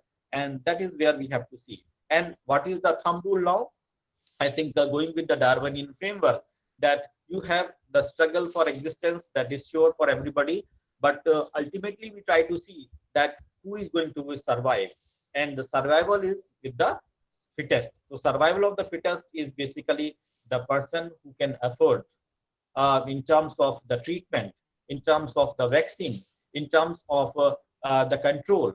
I think they are going to be the survival in that sense. So I think the survival of the fittest in that sense is basically trying to put the public into various fragments. And we try to see that this survival for the fittest strategies have virtually led to certain amount of distanciation between the different groups, between the different states, between the different nations. And that is how we try to see the pandemic is trying to bring about these sort of social outcomes. And I think how we have to overcome that, that has become a serious concern. But on the contrary, if you try to see, one thing that has happened in a nice way is that there is a spectacular growth of the public consciousness. Of course, I think rumor definitely has its own play, as has been talked by Professor Patra. But I think on the contrary, we can also see that if minus rumor, if you try to see, so one can say that the public consciousness towards the health, towards the concern for the sanitation or the so-called what is it, clean environment, green ecology, I think that has come to a bigger platform, and the priority has been given to that. And also we try to see that there is a change in the behavior in terms of the personal hygiene, going for yoga and the traditional medicines. I think this is basically which we try to see in terms of going back to the traditions. And this going back to the traditions in that sense, of course, is that we are just like reversing the gear and trying to look back and going back and trying to see where was our fault. And then I think gradually then we are coming forward and trying to basically mend up the things which have been there. Like I think we can have n number of cases. Like we try to say that now we are giving more time to the family in terms of engagement, in terms of interaction, in terms of warmth, empathy, and all that. So I think this pandemic is teaching us also a lesson, or it is basically acting as a good master to us, that how we have to behave and what we have missed in the previous past. And that has to be, I think, rectified, and we have to come back into a new pro forma, into a new format of interaction. That is what we have to learn, and we are learning also in that particular framework. But beyond that, I think we try to see that somewhere this, what you can say, the Maslow's theory of the hierarchy of needs, if you try to see in that context, although it's a pyramidal structure which has been talked by Maslow, and it has a specific order. And the order basically starts with the basic needs, that is the food and shelter. But we try to see on the contrary that the security is coming first, right? Because now our immediate concern is the security in terms of the health security, in terms of the psychological security, in terms of the social security. So that security has become prime for us. And then we are searching for the other things like the food, the shelter, the clothes, and the other things. And I think the other things goes further in that sense as that love and belonging to the family. And then we have the esteem. So I think there is a bit change in the hierarchy of need in the Maslowian framework. And we try to see that the concern for security in the different format has become more prime. And I think beyond that, if we try to see, we try to also find out that the sort of implications which we have got from this coronavirus is that virtually it has tried to unstructured and shatter the system of integration of the world. And that is where we are basically trying to put ourselves into the crisis. But I think if we try to see it other way around, as a student of sociology, if I try to see, I can simply say that this phase of postmodernism is basically generating the new type of society. That is what has been talked by Ulrich Beck in terms of the risk society.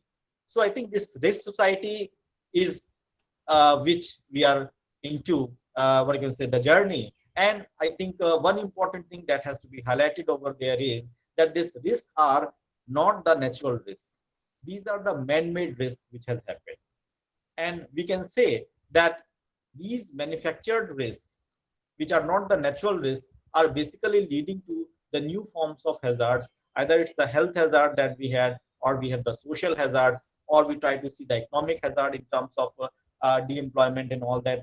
So I think these are the things which has happened, or which has been not natural, but it has been manufactured risk, which has been generated by the wrong decision making of the human being. So I think simply blaming to the corona in terms of an entity, biological entity, I think that may be wrong, because somewhere we were at the fault in terms of having the specific decision, and that decision, which is again a man-made. I'm not saying that the specific government, or maybe the specific nation, or maybe the specific group of people, but at the end of the day, the outcome has to be seen that it has been basically the man-made manufactured risk which has been created, and that has put the whole of the world into a big trouble. Now, I think in terms of an outcome, if you try to see, we try to basically find out that what Habermas was trying to speak about in terms of modernity. And he was saying that what modernity is going to do is basically shrinking the public sphere. And I think we try to see that in the present era, the biggest problem which is coming up, of course, is there is a shrinking of the public sphere. Means we don't have much platforms to dialogue. The discussions are lesser in that sense as such. The things are implemented and we have to follow. And that is how the new normal is being created. So virtually we try to say that the new situations in that sense are basically seen in terms of the limited public spheres. And that are that is the biggest reason which sometimes is leading to the new forms of rumors, or sometimes putting us into a public situation.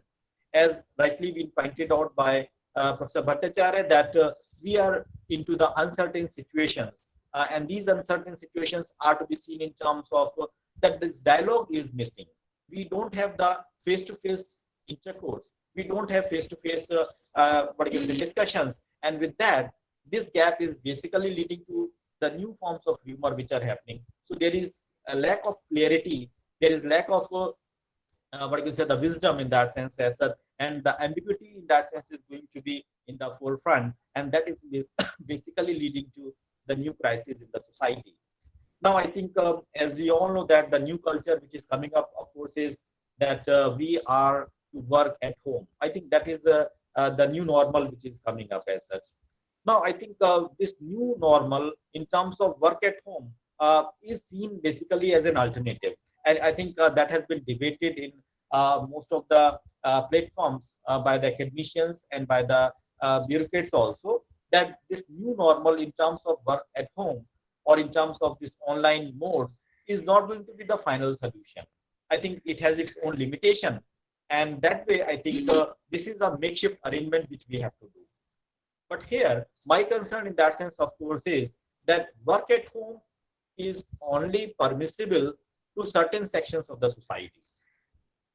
Like if I'm trying to say that a farmer has to do or to work at home, I think that is not practically possible. Similarly, if you try to see the blue collar worker in terms of an industrial setup, the white collar worker can do that part, or maybe the middle class can afford the work at home. But the workers, the blue collar workers, how they are going to do, or the daily laborers which are standing in the labor choraha when they are struggling for getting the employment for the daily wages. So how they are going to do the things in terms of work at home, I think that is a serious concern. So virtually the vulnerable sections of the society are basically having the threats in terms of the food security, the life security, even the livelihood security, the income security, the health security, and also we try to see the new form of challenges which are coming up basically to the common man and to the subaltern groups. So that is how we try to see the biggest barriers which are happening in the society are these sort of peoples which are being put off in terms of this new mode of interaction, which we try to call it in terms of the online mode. So this online mode is going to be selective in that sense, as that this is not going to be normal and applicable to each and every citizen of the Indian society. So I think that is the biggest thing which we have to see. Yesterday, I think in this news channel also, I was just looking for where we try to find out that at least one or two channels were speaking about certain facts, that even this amount of online teaching and also the connectivity is restricted to certain sections, to the certain rural areas also, and you hardly had many multiple options for going for this particular aspect. Rather, what is happening is that we try to see that only the selected populations are going to be benefited. And then another important thing in that sense, of course, is the crisis which is already there, like the crisis of flood, which is going to extend this particular thing in a very different way. We can speak about, I think, many places. I'm not talking about the Assam in that sense, which has been devastated. We can see the case of Mumbai, Delhi in that sense, as our metropolis in that sense. They are also going to be the sufferer in either of the way. So virtually we try to see that this arrangement in that sense is not going to be very effective. Like yesterday when we were into the classroom situation, and then here we had the heavy rain, I think there was problem of dropout of the internet, and that basically had created a problem in terms of interaction. So I think it's again not a very smooth platform in which we have to see this particular aspect. Now I think when we try to see the implication in terms of the socio-cultural life, we can see plenty of the things which are happening. Now we try to see that the new markers which have come in the society, apart from the caste, race, gender, religion, and caste, we have the new marker in terms of the COVID. And I think this COVID has to be seen in terms of wearing a specific, dress, or we can have a specific rituals in that sense. As such, we can see an additional marker in terms of COVID-free, or we can say that the new, format of interaction has to be managed in terms of interaction in the society. So the segregation which has been there earlier in terms of caste, race, gender, and religion has been added with another segregation, that okay, yeah, he is COVID positive, or sometimes the family is COVID positive, or the locality is COVID positive, or sometimes we can say the region is COVID positive. So I think that is the new marker of segregation which is coming up in the society, and the new fears which are happening because of that. So virtually we try to see that we require to have the scientific test, and we have to have the various what you say control in terms of having a watch or the wrist watch which can carry, or maybe in our mobile we can have the app which will speak about what you can say how healthy and how healthy is your surrounding as such. So virtually it is equipping us with the new form of what you can say consciousness, and also the segregation which is making the people into an uncertain situation. And also we try to see that we have, I think, a certain amount of distancing. On the one hand, we try to see that there is certain amount of integration within the family, but on the other hand, we also try to see that there is also certain amount of distanciation within the family. Like we can say that the elderly family members, they are to be segregated from the younger children, right? I think that is what is happening. The reason being for the safety measures, for the precautions in that sense as such. But I think ultimately it is trying to affect certain amount of socialization or the intergenerational, we can say, acceptability and socialization. To some extent, that has been checked. And then we try to see that this pandemic situation has led to the new form of untouchability. And this new form of untouchability we try to see is sometimes, if I say, is legally approved, because it has been defined or it has been accepted that, okay, if you are COVID, please try to put yourself away from this person.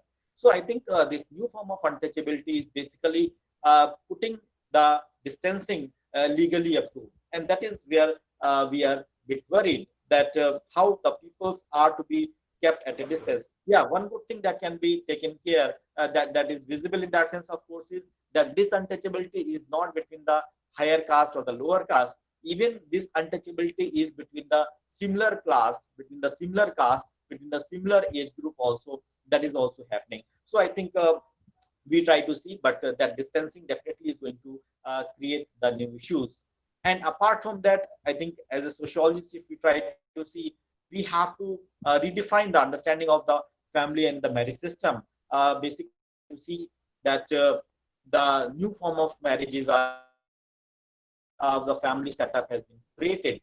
Now, we try to say that there are cases where the family, they try to shift their marriages in terms of replanning or postponing their marriages. And apart from that, I think we had this lavish destination of weddings in the what you can say in terms of heavy expense of economy. But now we try to see that the new normal is putting the things in a better way. Rather, I will say that you have to have the private destinations in that sense. You have the limited gathering in terms of the guests, and also you try to see that it is also leading to certain amount of control over how you are going to interact in a public forum.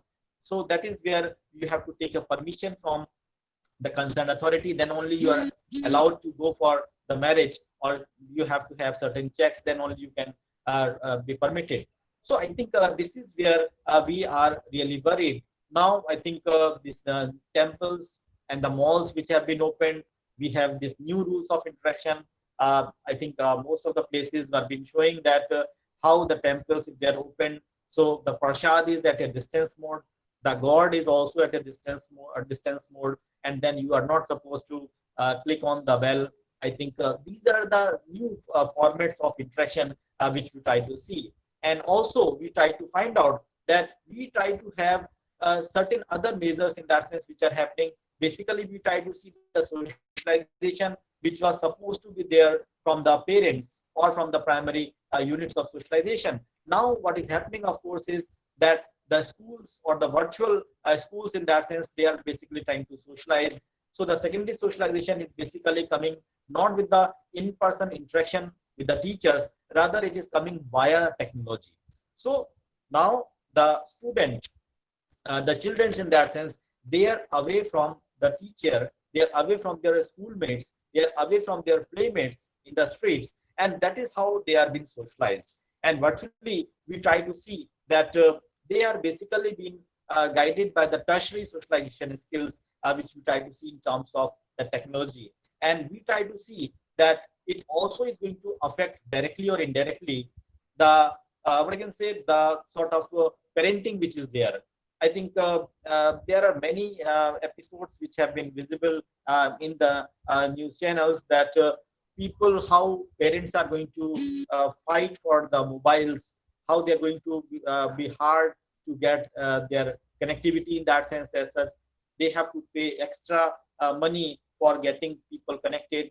So I think these are the new economic burdens which are happening. Otherwise, so they could have, on the one hand, they are trying to deposit the fee. On the other hand, they are also investing on the technology, on the internet, and that is how they are going to be connected. So I think this is going to bring about the psychological pressure as well as the economic pressure on the parents also, and it is trying to put the children in some disadvantageous position, basically in terms of their interaction with the peer group or with the teacher concerned. That online mode is fine, but I think we also know the limitations of the online mode. Sometimes when we are taking class, somebody answers and then we don't know that who has given an answer, and then we have to say, okay, Acha, you have answered it. So I think that facial face-to-face interaction, and then the sort of response and the motivation which the teacher used to give to the children, or the motivation which the children gets, I think that is which is missing in that sense as in this particular digital crisis. And we try to see that apart from these things, we have the digital environment which is highly vulnerable, especially in terms of the new forms of risk. We try to speak about the cyber crimes which are there, the videos, the video games, and many other things which are there, the illegal contents which are pop up in the advertisement form. And I think these are the things which the children can be quite fascinated towards these things and can be victims of that as well. So I think this is adding to the new form of risk in that sense as well, which is very much intentional, but I think intentional in terms of their interaction with the technology, but they are being basically invited to the new risk which is also happening. So virtually we try to see that we have to have, or we have to create something new so that the children should not be the victims of that. Basically, I think there is a need for changing the pedagogy in terms of the syllabi, in terms of the online learning. I think certain things are there, but still I think the distancing of the children from the school, from the syllabi, from the teacher, from the concerned management, I think that is going to be one critical thing which is happening. Now, I think we try to see many other things which are basically being the barrier in terms of the workforce. I think the workforce was in news, especially the migrant workers who were coming back to their place, and the new forms of barriers have been created for them. Either it was in terms of moving from one state to another, or sometimes when they're moving back to their own place, so how they were restricted, how they have been unwelcomed in their own place. So I think these are the new situations, the new barriers which have been created. Now, once they came back, now how or in what situations they have to go back also. So I think this transition stage in that sense has really put them into a big trouble. And we try to see basically that the people, the workers in that sense, it's not only the question of health which is being affected, rather we try to see that they are also been having, because we don't try to see migrant workers simply as an individual. I think we have to see migrant workers have their family, either along with them or maybe at their home place. But we have to see that one migrant worker, if he is suffering, so his whole family is also going to be suffered. That is going to be an important issue, and we have to take care of these particular issues when we try to rebuild our new normal. I think one thing that has happened and which has been talked about and has to be accepted also, that we are trying to speak about having certain skill mapping which should be region specific so that the migration can be stopped or can be restricted. I think this is a good initiative which has to be done, because somewhere that lead to the new entrepreneurship, and beyond that, I think the sort of survival within one's own culture with those skills, I think that will put them into a better situation, and they will be lesser motivated to move to the alien culture and to the other centers. So that is going to be an important issue that one has to really see in terms of the better outcome. And I think gradually we try to see that the new barriers which has actually happened, of course, is that there was a parity of the interstate relations also. Like sometimes we try to see either it's the case of Delhi or Mumbai or maybe the Bangalore in that sense as such, where of course the people's mobility was being taken very differently. And we try to see that we had number of ways in which we can have certain amount of restrictions. Although there are some good examples which try to speak about, like we have this Ernakulam model in terms of having the community kitchen, which was working for preserving the concern for the migrant workers as the guest workers in their own place. So I think certain good things have happened which try to overcome the sort of a social barriers which have been created under these pandemic situations. And now we are trying to rework on that in terms of bringing the things better. So I think finally, if we have to see that now our mode with the government should not be simply seen in terms of the political citizenship. Rather, I think our concern should be to act as a social citizenship. So my concern in that sense, of course, is that that political character of citizenship has to be moved towards the social citizenship, meaning thereby that you have to be responsive towards your surroundings, towards the civil society, towards your own what I can say neighborhood. I think that is going to be more important. Further, we have to see that we have to also shift apart from community. We have to have a concern for the humanity, by which I mean to say that we have to be empathetic and sympathetic towards our surroundings. And finally, I think one good thing that has to be kept in mind, of course, is this COVID definitely has put us into the new crisis, and it has been said that basically it has happened because of the sort of high level of consumerism which was visible. So I think somewhere we have to restrict our consumer behavior. I think which can lead to certain restrictions on our wants, and that way we can make ourselves to be more inclusive, and we can have the better justice and sensitive towards the others. I think these are things which we have to see in terms of social barriers. Definitely, I think rumor has to be stopped, has to be checked, like this Sushant Singh case, which was being seen as a suicide, but how through time it has been twisted in a different way. Because earlier when it happened, so it was being said that it is because of the sort of isolation which it happened. But now we try to see a different story. So I think somewhere we have to see that the rumors are to be overcome, and we have to get into the facts to know the reality. So I think with these words, I will stop it here because the time already has been crossed, and then the next person has also to make her own comments. So thank you for this platform, and happy to be part of this program. Thank you, sir. Thank you very much. We are highly pleased that you shared new ideas and your opinion. Thank you, sir. Now, the respected speaker, Dr. Jayanti Das, is a professor at Department of Education, University of Kolkata, and also the former head at the Department of Education, University of Kolkata. She is a convener of Departmental Research Advisory Committee, University of Calcutta. She is an expert of various fields of educational psychology, education of children with special needs, mental hygiene, and educational management. Professor Jayanti Das also published and presented many books, journals, national and international level.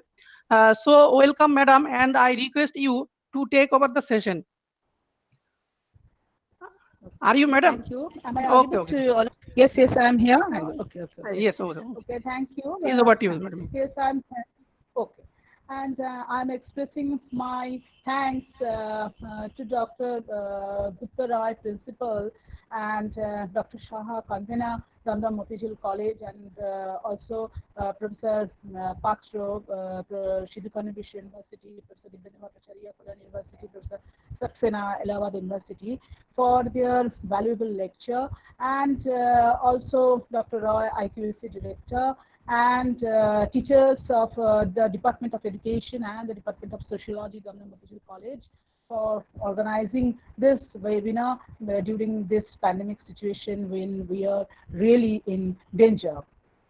the global impact of COVID-19 has been profound, and the public health threat due to this is the most serious since the 1918, that is H1N1 influenza pandemic. Then a large population throughout the world is starting to have a massive psychological impact, as evidenced by a report from China, where among 1,210 respondents, more than half of the respondents rated the psychological impact as moderate to severe, and about one-third reported moderate to severe anxiety.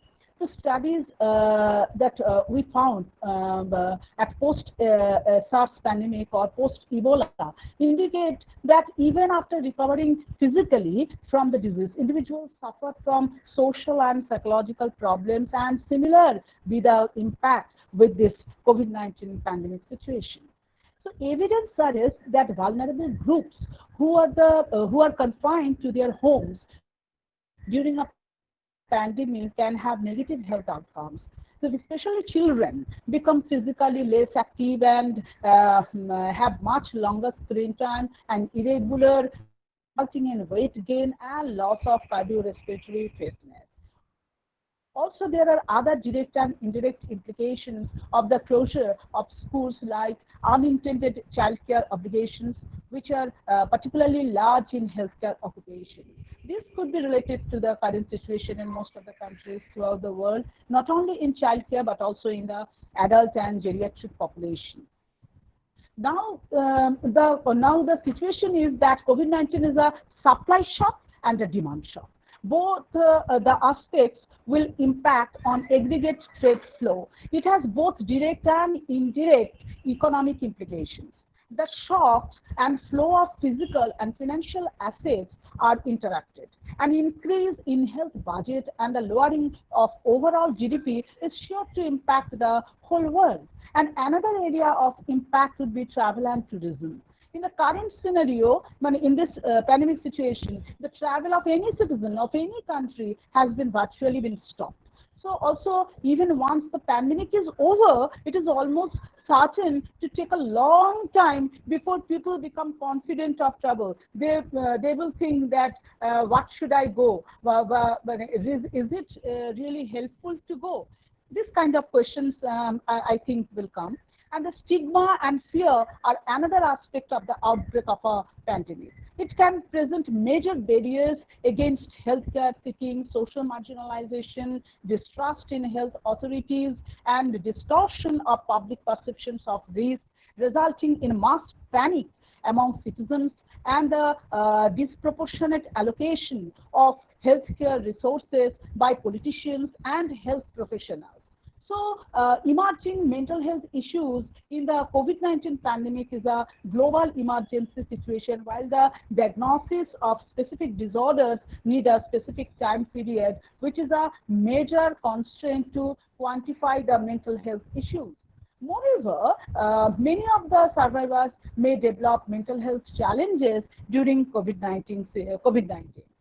Among general population, as the COVID-19 pandemic has been spreading rapidly across the globe, the foremost mental health issue has raised the level of stress or anxiety expressed in public mental health terms. With basically inadequate knowledge regarding the incubation period of virus, route of transmission, treatment, and safety measures cause fear and anxiety. The lockdown state bounds residents to become homebound, which causes negative mental health outcomes like anxiety states, insecurity regarding the future, etc. And the citizens also feel monotony, then disappointment and irritability under the lockdown state. The event can precipitate new mental disorders and exacerbate the previously present disorders. The general population can experience fear, anxiety of being sick or dying, then helplessness, blame the people who are already affected, and precipitate the mental breakdown. Then a wide range of psychiatric disorders can be found, such as depressive disorder, anxiety disorder, panic disorder, somatic symptoms, self-blame, guilt, post-traumatic stress disorder, which are usually we call PTSD, delirium, psychosis, and even suicide. So amongst COVID-19 cases are suspected and almost confirmed that persons largely experience fear regarding the high contagiousness and fatality.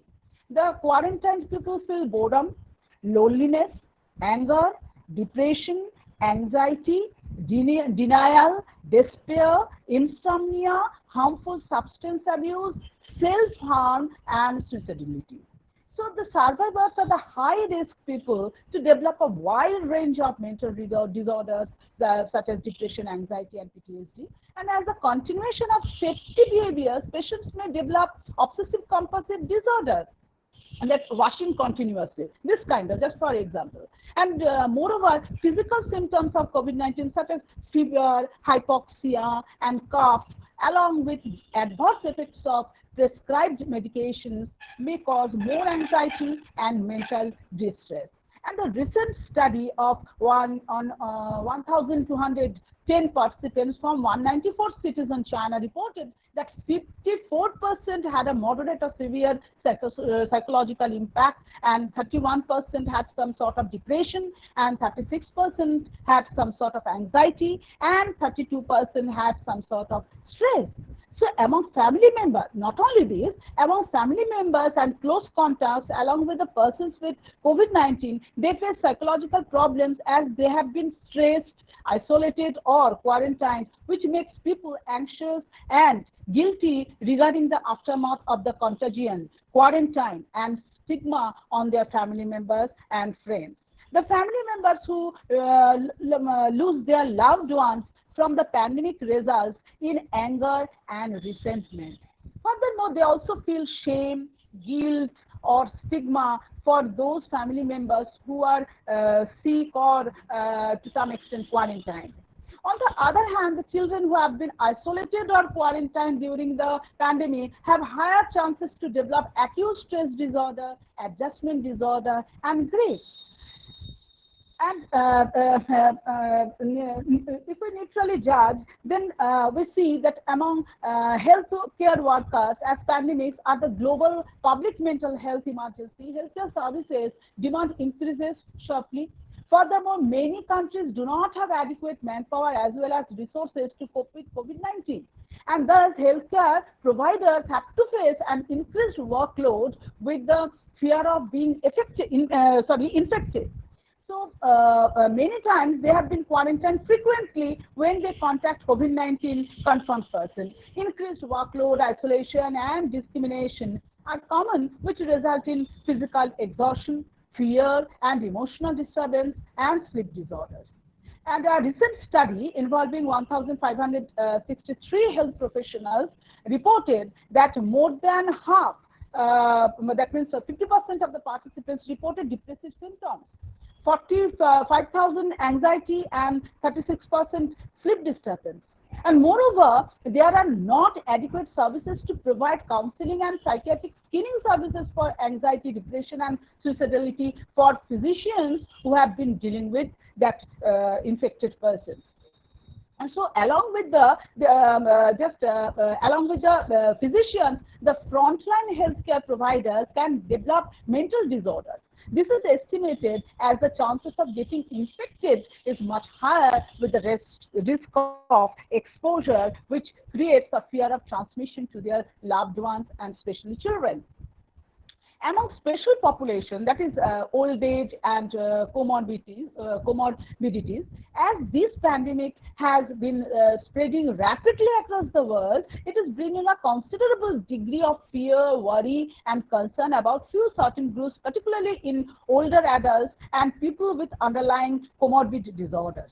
It has a potential impact on the existing diseases, and the affected persons may lead to psychiatric symptoms, which possibly related to the interplay of mental disorders and immunity. As per WHO states, The symptoms of COVID-19 can also worsen cognitive distress and anxiety among people who have poor mental capability previously, which was discussed by Professor Dibyendu Bhattacharyya. And the inpatients, especially those requiring long-term hospitalization in close wards, pose a high risk of cluster contagion, and due to traffic restrictions and isolation measures, outpatients are facing difficulties to receive maintenance treatment and may thus end up with mental relapse and uncontrollable situation. Patients with chronic physical illness, that is chronic renal failure or diabetes, mellitus or cardio cerebrovascular disease, this kind of disease also need regular follow-up in hospitals, which become problematic and raise the chances of deterioration. Now, the coping up mental health issues during COVID-19 pandemic, while the healthcare sector and government officials from all over the world is focusing on the control of the pandemic, adopting various preventing strategies, there is little attention provided to the mental health status of the isolated, panicked, and house-arrested people. And due to lack of regular social activities and staying at home for a long time will impact their emotional well-being also. Research has shown that sudden outbreak can worsen the mental health conditions of those with pre-existing mental health illness. To avoid a distressing situation, individuals should not get exposed to media coverage too much. To maintain a healthy relationship, get in touch with friends and family members on a regular interval using social media and start thinking positively. If coronavirus anxiety shows up, try to share her fear with others, which will calm the fear, and also try to increase self-awareness by getting adequate sleep, exercising regularly, and employing different relaxation techniques. Now, from another aspect, I can highlight that another very important aspect is stigmatization and societal rejection regarding the quarantine cordon in forms of discrimination, suspicion, avoidance by neighborhood, insecurity regarding properties, workplace prejudices, and withdrawal from social events even after containment of epidemics. In the developing countries like our country, India, where the healthcare system is already overburdened, surges of COVID cases are likely to provoke acute anxiety, irritation, and stress among doctors and nurses also. This might be compounded by the inadequate hospital supply of required hand hygiene tools and significant shortage of personal protective equipment, that is PPE, among HCPs who are at the high risk of transmission. And that is whereas the 14% of physicians and nearly 16% of nurses described moderate or severe depressive symptoms. So, and not only this, the domestic caregivers also, when their feelings, just I'm expressing their feelings, overwhelmed or excessively concerned about COVID-19 can affect the ability and resilience of family members while caring for morbid patients at home, as they were doing prior to the outbreak. The newly generated secondary traumatic stress, that is called STS, reactions due to this pandemic may include fatigue, fear, withdrawal, and guilt. Members at home may feel it emotionally difficult if they cannot visit their sick relatives in the hospital due to strict lockdown situation. On the other hand, family members coming to hospitals for their critically ill relatives, significant others who require emergency care and admission may have feeling of helplessness and vulnerability in fear of violating the social restriction rules, setting an example of learned helplessness. And the marginalized community migrants, which was discussed by Professor Saxena, wages, slum dwellers, and prisoners. The vast majority of the world's refugees and international migrant workers are contained in those nations where public health infrastructure are already overstretched in areas in areas with the highest incidence of COVID-19, thus making these individuals disproportionately vulnerable to exclusion, stigma, and discrimination. Furthermore, immigrants and refugees may even have to bear with the stigma of remaining as a speculated source of outbreak in community where home quarantine has been implemented. A nationwide study from China revealed that migrant workers had experienced the highest level of distress, which was significantly greater than all the occupations. Incidences of death while migrating, mass chemical spraying over migrants, and quarantine on trees or boats have been reported from India. This will definitely challenge the basic human rights for health and self-esteem, which might sprout mass anger, disobedience, and long-lasting psychological stigma. So, arguably, COVID-19 has made the largest long lockdown happen in the history of civilization that can severely enhance miseries of these migrant workers, daily wages, and billions of slum dwellers worldwide due to losing their jobs, especially. And the general public, that means mass fear of COVID-19, rightly termed as coronaphobia, is likely due to the uncertain character and unpredictable course of the disease, intolerance of uncertainty, perceived risk of acquiring the infection, etc., and can generate negative psychological responses, including maladaptive behaviors, emotional distress, and avoidance reaction among common people. During disease outbreaks, news of the first death, acceleration in number of new cases, and expansive media attention can heighten people's fears, frustration, helplessness, and anxiety over the situation. And this results in misplaced health protectiveness and help seeking and behaviors by anxious people that may lead to conflicts between clinicians and patients, which can be harmful to epidemic control program and hamper social stability.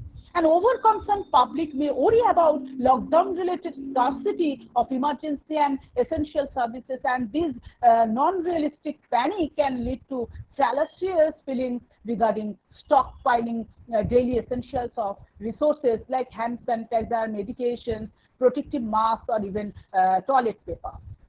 And so this hard behavior can have a detrimental impact on a community that genuinely requires those essentials and may even promote unconcealed black marketing, leading to social disruption and injustices. And infection-related xenophobia tends to rise during epidemics and pandemics, and sadly appears to be a common response in case of ongoing COVID-19.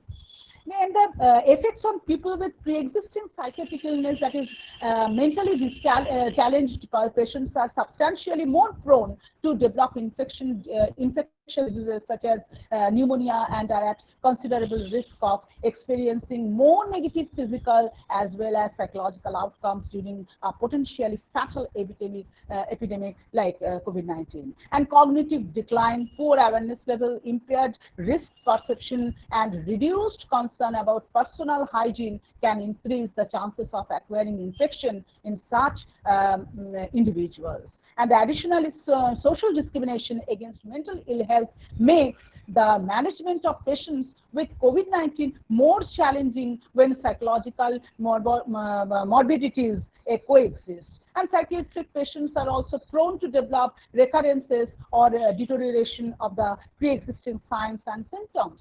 So, so in this case, role of mental health care workers with the aim of better dealing with urgent and unmet psychosocial issues of different population domains during this COVID-19 pandemic, a new psychosocial crisis prevention and intervention model should be developed with the application of internet and appropriate technologies, with the central idea being an integrate all the health organization, mental health authorities, government, tertiary care medical institution, hospital with their staff, medical practitioners, psychiatrists, psychologists, community physicians, social workers, as well as combined early intervention with later rehabilitation services.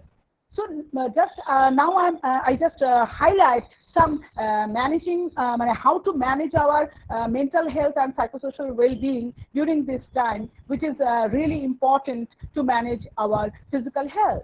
I want to mention point wise that number one, take care of our health and well-being during lockdown so that family should not be affected. Number two, try and use helpful coping strategies such as ensuring sufficient rest and despite during work or between shifts, eat sufficient and healthy food, engage in physical activity, and obviously stay in contact with family and friends, because we know we are social beings and without family and without friends we can't live. Number three, avoid using tobacco, alcohol, cigarettes or other drugs. And in the long time, obviously, all of us we know that this can worsen our mental health and physical well-being. And the COVID-19 outbreak is a unique and unprecedented scenario for many workers. Number five, some healthcare workers may unfortunately experience avoidance by their family or community owing to stigma or fear. This can make an already challenging situation. If possible, staying connected with your family and friends through digital methods to maintain contact. Number six, use easy ways to share messages with people with intellectual, cognitive, and psychosocial disabilities. Number seven, provide support to people who are affected by COVID-19 and know how to provide them with available resources. This is especially important for those who require mental health and psychosocial support. The stigma associated with mental health problems may cause reluctance to seek support for both COVID-19 and mental health conditions. Number eight, the health workers should be protected from chronic stress and poor mental health during this response, means that they will have a better capacity to fulfill their roles. Be sure to keep in mind that the current situation will not go away soon. So you should focus on longer-term occupational capacity rather than repeated short-term crisis. Next point, authentic communication and information updates are provided to all by Government of India. We should follow the guidelines circulated by MHRD and Government of India. We should not believe on fake news by antisocial elements on social media or WhatsApp messages. And rotate workers from higher stress or lower stress function partner inexperienced workers with their more experienced colleagues. The body system helps to provide support, monitor stress, reinforce safety procedures.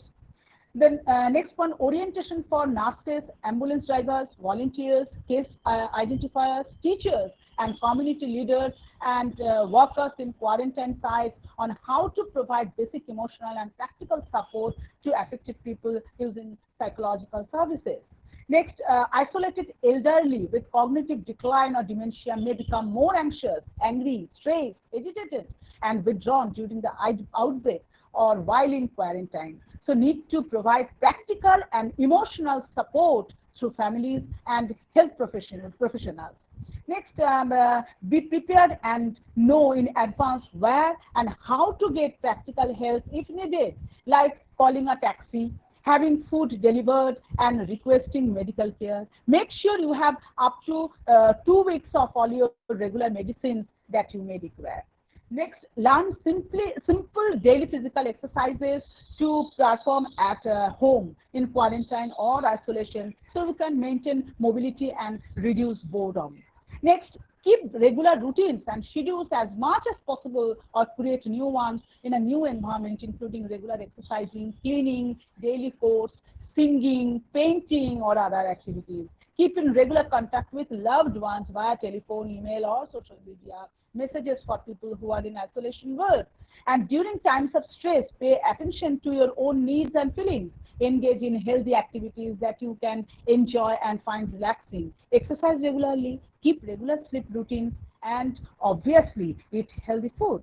And in this case, I want to suggest something for children, especially help children find positive ways to express feelings such as fear and sadness.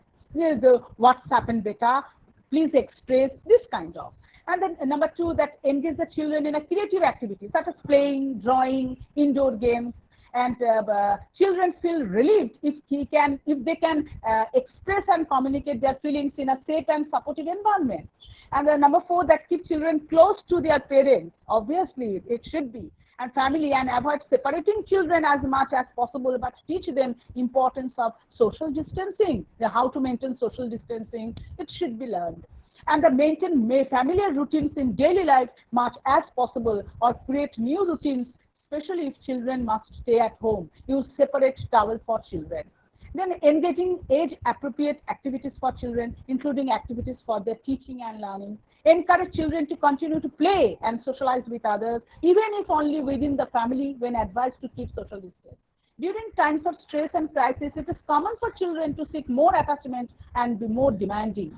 So discuss COVID-19 with your children in age-appropriate way. If your children have concerns, addressing them together may ease their anxiety. And children will observe adults' behavior. It should be remembered, and emotions for cues on how to manage their own emotions during difficult times. That means lockdown period.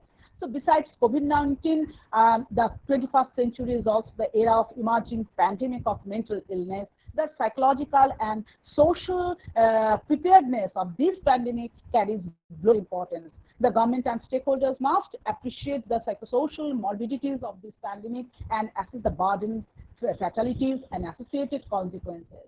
Setting up mental health organizations specific for future pandemics with branches in many nations and individual healthcare institutions for research, mental healthcare delivery, and arranging awareness program of both personal and community levels is desperately needed. So to protect social media is to be used in good sense, obviously, and to educate people on transmission dynamics, symptoms of disease, and time when exact medical consultations are needed. To protect social media from devastation, strict government laws and legislation regarding fake news, social media rumors, disinformation, and misinformation are to be implemented. The COVID-19 pandemic has clearly shown us how a virus can negatively impact our lives. But really a small virus, but its impact is too large, even in the 21st century, and simultaneously made us realize that the greatest asset of mankind are health, peace, love, solidarity, ingenuity, and obviously knowledge. Thank you. Okay, thank you, madam. Thank you for your innovative and valuable word shared with us. Now it is time to question answer session. Now I request Professor Antara madam, Department of Sociology, and Professor Madhurima madam, Department of Education, to take over the interactive session. Are you there, Madhurima madam? Yes. And Antara madam? Good afternoon, everyone. Hello. Okay. The first question is from Anirban Banerjee, Professor of University of Bardhaman. To Professor Patra, how can we prevent these rumors?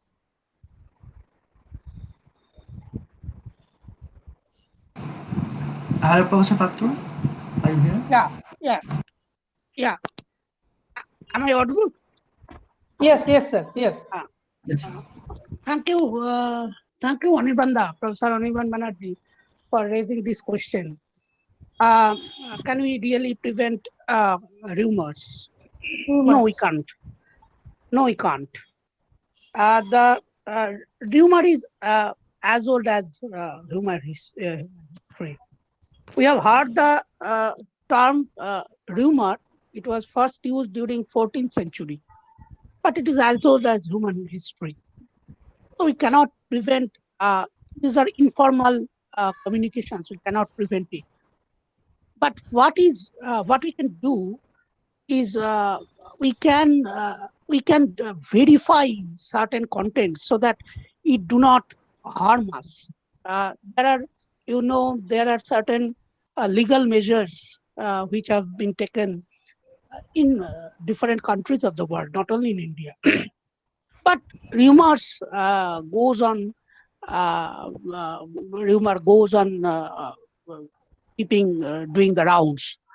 So we cannot really prevent But my suggestion is to the young minds that please try to verify.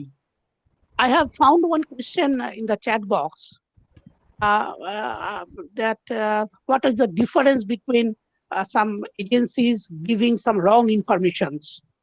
We should differentiate between wrong information, fake news, gossip, urban legends, and rumors. Rumors often take the shape of discourse. It shapes the community discourses. These are simple, informative, single one-liner, single-line statements. Don't have any narrative kind of things, analysis, which gossips are too much personal, individual. Rumors are, in that sense, a bit social, more social. It is not actually that personal. So, as these, and there is a opinion that human mind, when there is a lack of knowledge, human mind wants to the kind of ontological kind of thing. Human mind wants to understand the reality, wants to justify, wants to have an explanation of the reality. And when there is a dearth of knowledge, there is a dearth of information, these rumors keep on circulating from one mouth to another. So I think we cannot prevent, but what we can do, we can keep its impact reduced. Thank you, Anirban. Thank you, sir. Next question. Next question is from Dr. Ashima Bose. How to overcome the frustration which is coming from this disease?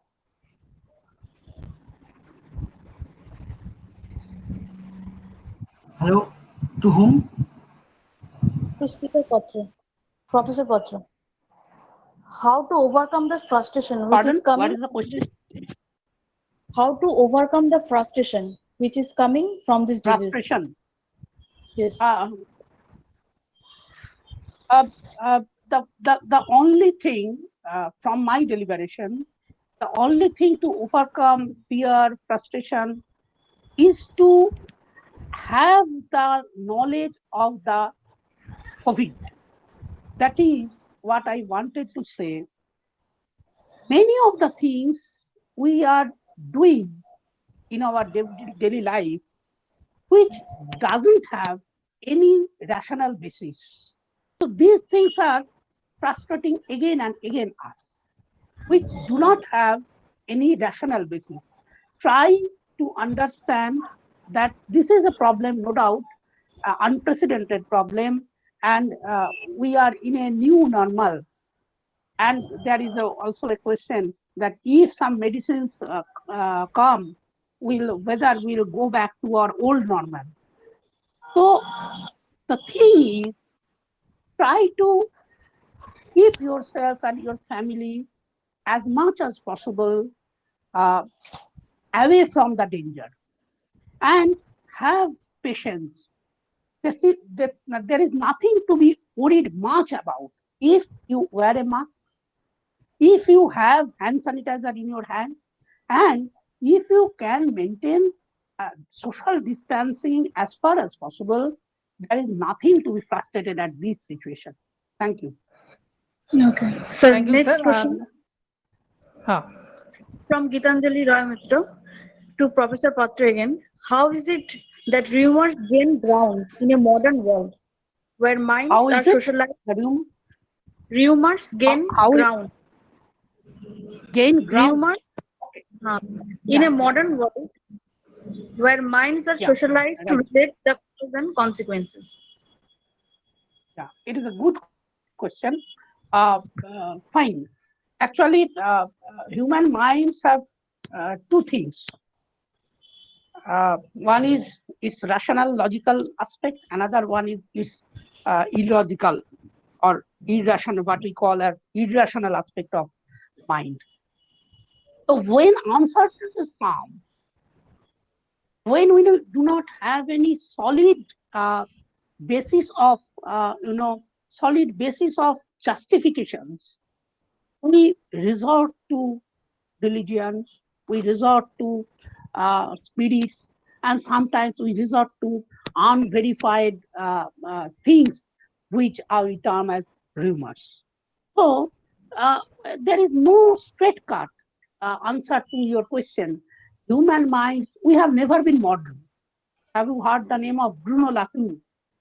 He has said in a different context, obviously, that we have never been modern. So these things will go on. Understand? Uncertainties will go on. Science is not a substitute to reduce uncertainties. Uncertainties of life will go on. And rumors, religion, beliefs, different kind of irrational practices will also go on. Thank you. Okay, thank you, sir. Next question. The next question is from Swati Chen. Are all rumors generally baseless?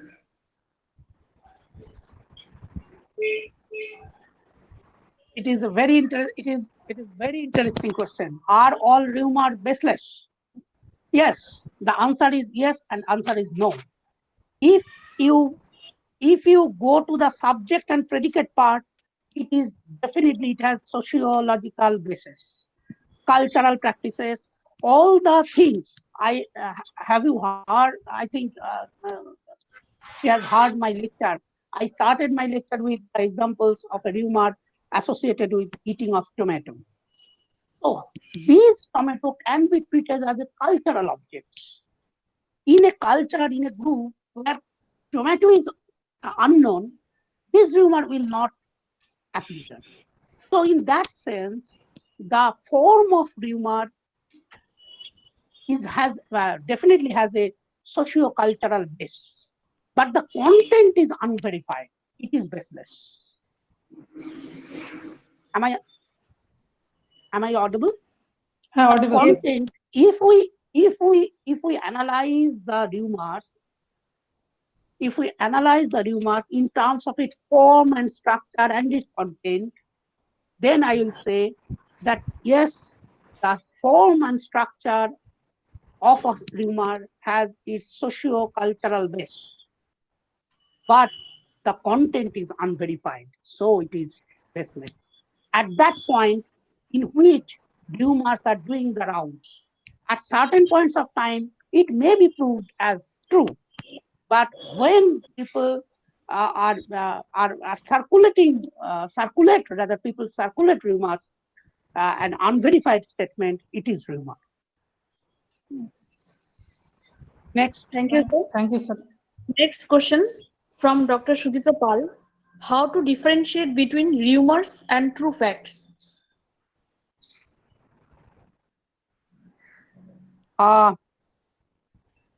See, most of our knowledge is based on consensus. Most of our knowledge, we do not verify most of our knowledge. For example, the plants do photosynthesis. We have heard, we have not done any experiments to verify that. But it is verifiable. Understand? It is verifiable. Someone can verify it. I have not verified because most of the knowledge is based on, for example, you have participated to today's seminar on a belief that someone will start the meeting. You have not experimented. Yes, but this is not rumor. It can be verified.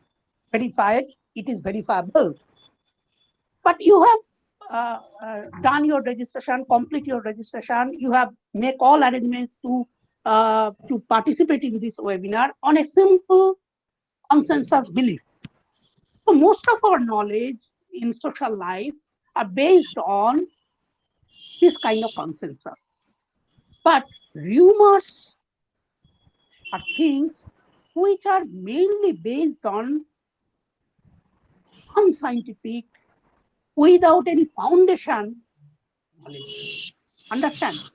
These things are very delicate. The differences are very delicate. When it is a gossip, when it is an urban legend, when it is a rumor. Understand? When it is a fake news, Understand? But one important thing is rumor is informal form of communication. It becomes popular, it becomes viral, it shapes the community discourses, so on. And the fact is verifiable. Understand? Thank you. Okay. Thank you, sir.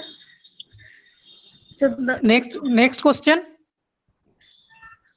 next question is from Shati Sen to Professor Saxena. After introduction of medicine, will this new normal lifestyle come to an end?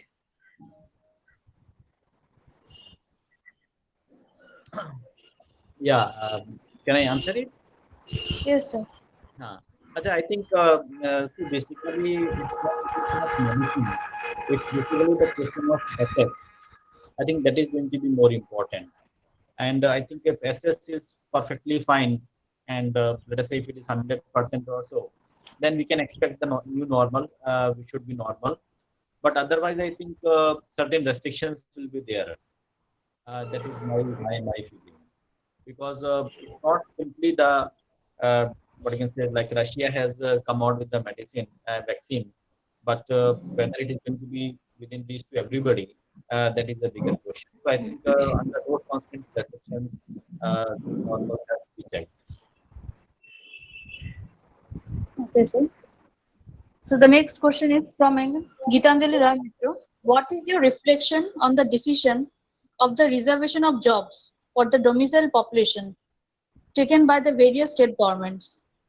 Yeah, I think it's a serious question, which definitely has to be cut short, because on the one hand, I think government itself is planning for having the skill mapping to restore their what you can say population.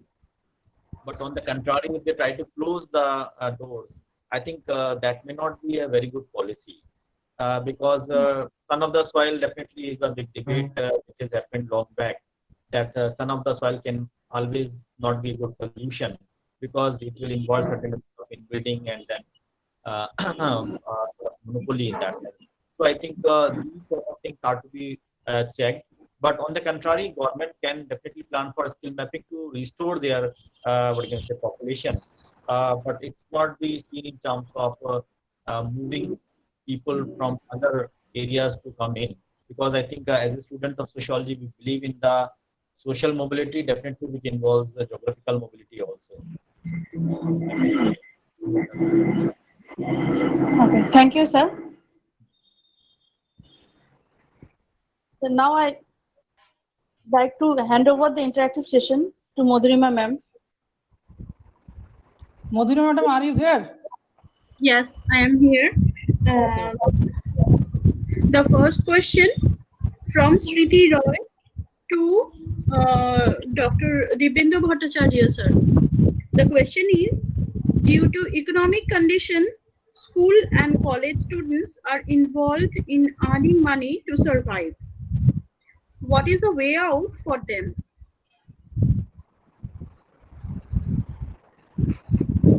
Dibyendu sir, are you there?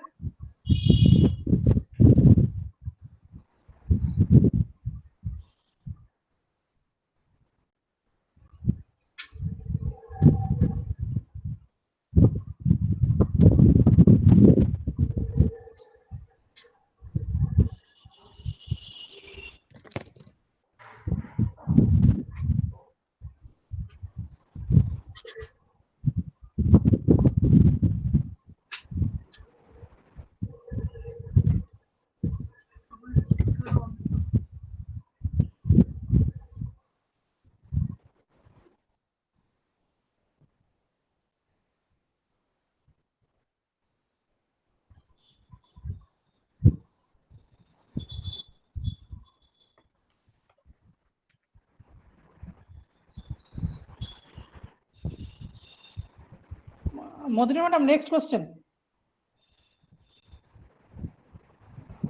Please switch to Dr. Jayanti Das.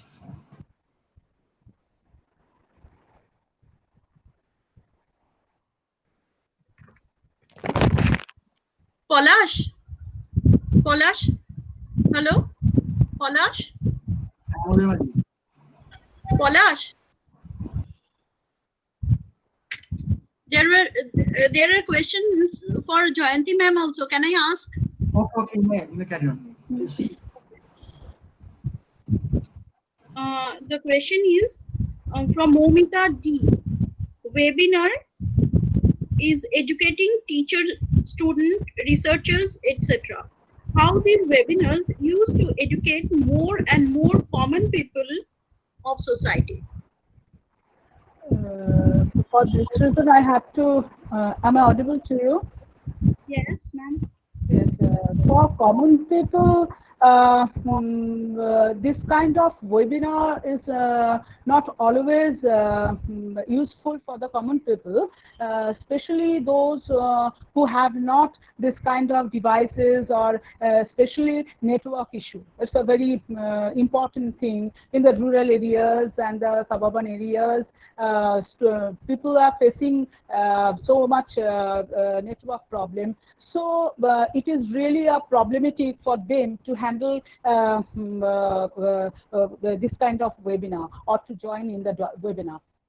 But the radio and television telecast, this kind of media are very much useful for the common people, and to spread the educative message, to spread the lesson, and we can obviously from the government side or the local people can arrange this kind of what can I say? This kind of meeting through which means through radio or through television telecast, through telecasting through television media. It can be spreaded throughout the community. So only the media we can say, that is television and radio.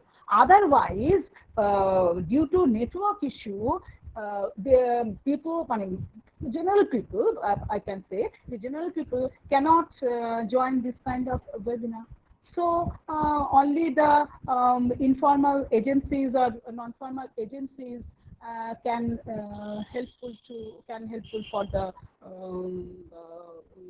mass or general people.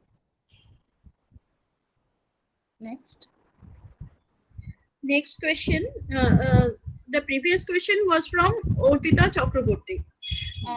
And next question is from Momita D. And the question is, lack of industry-oriented research in colleges and universities. How will youth to compete at global level? Pardon, the voice is breaking. Just pardon, again sir. Lack of industry-oriented research in colleges and universities. How will youth to compete at global level? How will we compete with the lack of industrial research? Industry-oriented research in colleges and universities. Okay. Industry-oriented research and research. Industry-oriented research, due to this pandemic situation, really campusing is not possible. So it is impossible to handle this. So in the true sense, we have to wait when the pandemic situation will over. Otherwise, it is not possible for us, and the university or college authority cannot arrange or cannot attend any kind of or cannot arrange this kind of situation where research-oriented work can be done. So only through webinar or only through Google Meet or Zoom or this kind of platform, it cannot be solved. But to some extent, many information we can get through this platform. So I think industry-oriented research or industry oriented work or any kind of research work, we can what we are doing at present, that through online we are organizing various kinds of research work, or in this pandemic situation, researchers are collecting data through online or through telephonic method. And so obviously we have to wait for the clear future when the pandemic situation will over. But through online we can manage it, or we can solve this situation, or we can arrange, or we can make an or we can create a situation. How do we get this kind of information, research oriented information, from the specific organization or from the specific people? So we can, but it is really a it can be create a little bit problem, but it can be solved through online method. Thank you, ma'am. The third question is from classical music, as in the question is, can digital layout give a fruitful solution in educational system, especially in practical based systems? No. Practical based system, for practical based system, it cannot be solved, because for practical classes, how do we arrange? By maintaining social distancing, we can arrange. For science subject, for practical oriented subjects, especially science subjects, we cannot arrange the chemical reaction by online or through online. So in this case, or in our subject also, so when we are talking about various psychological tests, we cannot do through online way. So in this case, if colleges or universities or the institutions arrange maintaining some social distancing method, that in one classroom there will be 10 or 12, maximum 10 or 12 students will be there, and they can arrange the practical classes by maintaining social distancing. This kind of situation can be handled only by social distancing. Otherwise, practical classes cannot be arranged by online mode. This is not possible. Only so by maintaining social distancing we can. Otherwise, not. So this is a total responsibility of the institution, that is college, university, and whatever. The institutions may arrange this kinds of arrangement. Okay, thank you, ma'am. Madhurima madam, kindly Dibyendu sir come back on this platform. So question to Dibyendu sir. Okay. Can I ask now? Yeah. Good afternoon, sir. The first question is from Sriti Rai. Due to economic condition, school and college students are involved in earning money to survive. What is the way out for them? The question is very much a relevant question, because I know so many students who are now working at the 100 days project of the state government, and they are, when I asked them what are now doing you, and they informed me in the early part of the day they are doing different sorts of work which involve in 100 days project of the central and state government. So yes, it is very much true that they have to do something which they should not. But actually, no direct solution, no solution at first hand solution. It is not possible in the present time. But yes, I asked them why you are doing that. and I saw they don't have any hesitation to be doing that. And it is very good for the part of the students from Bankura, Purulia, even Nadia and so many districts. They are doing that kinds of work, and I'm appreciating them. And I am very much proud to them. Besides their academic activities, they are fighting for their home. They are fighting for the save their family and to protect their family. But I consider it will give them a lesson. It will give them a lesson which will upgrade their academic standard and their social standard in future. So it is very difficult for them, but I congratulate them. I salute to them so that they will be able to future to do a very good job. And besides, I want to say that different institutions, even teachers, to cooperate with them as far as it is possible for the institutions, for the colleges, and for the university, so that I can support their activities, I can support their family, and so on, so on. Thank you. Thank you, sir. The next question is from Shunita Kejriwal. The question is, what the people will do to live peacefully in this crisis? Which is a question, is also a question is very much relevant by Shunita, and I consider we have to come to the real situation. And you see that in my lecture I am giving 3 dimensions. That is, one is knowledge part, and the second is the behavioral part, and third one is the ethics and aesthetics part. So on the basis of that, we can say very clearly that it is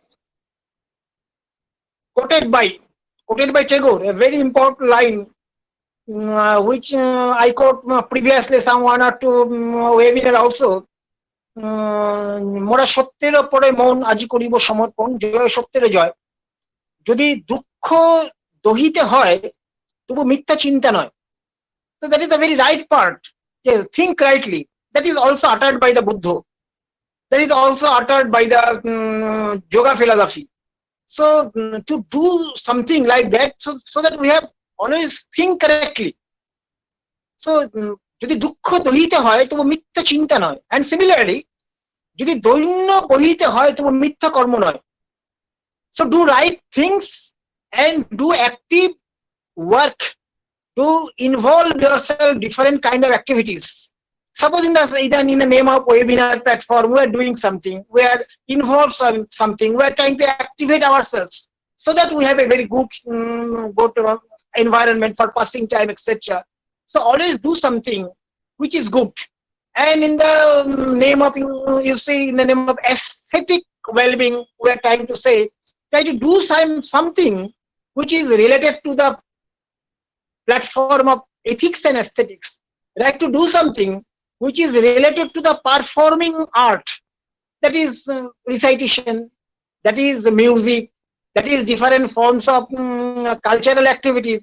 To try to do those kinds of activities, involve such kind of activities, so that we can have passing our time, involve our mind, mentality, and doing things very well. So such kind of activities, yes, such kind of contemplation, it is the can make ourselves very good mental health, very good mental position, and we are passing time peacefully. Thank you, Shunita. In view of this, Dibyendu, I want to inform Sunita that keep regular routines and schedules as much as possible, or create new ones in a new environment. That is regular exercise, then singing, painting, whatever you have suggested, the painting or other activities. And obviously to maintain mental peace, and also related with the physical peace, I think that keep in regular contact with your loved ones, that is to whom you love very much, that is via telephone or email or social chatting or social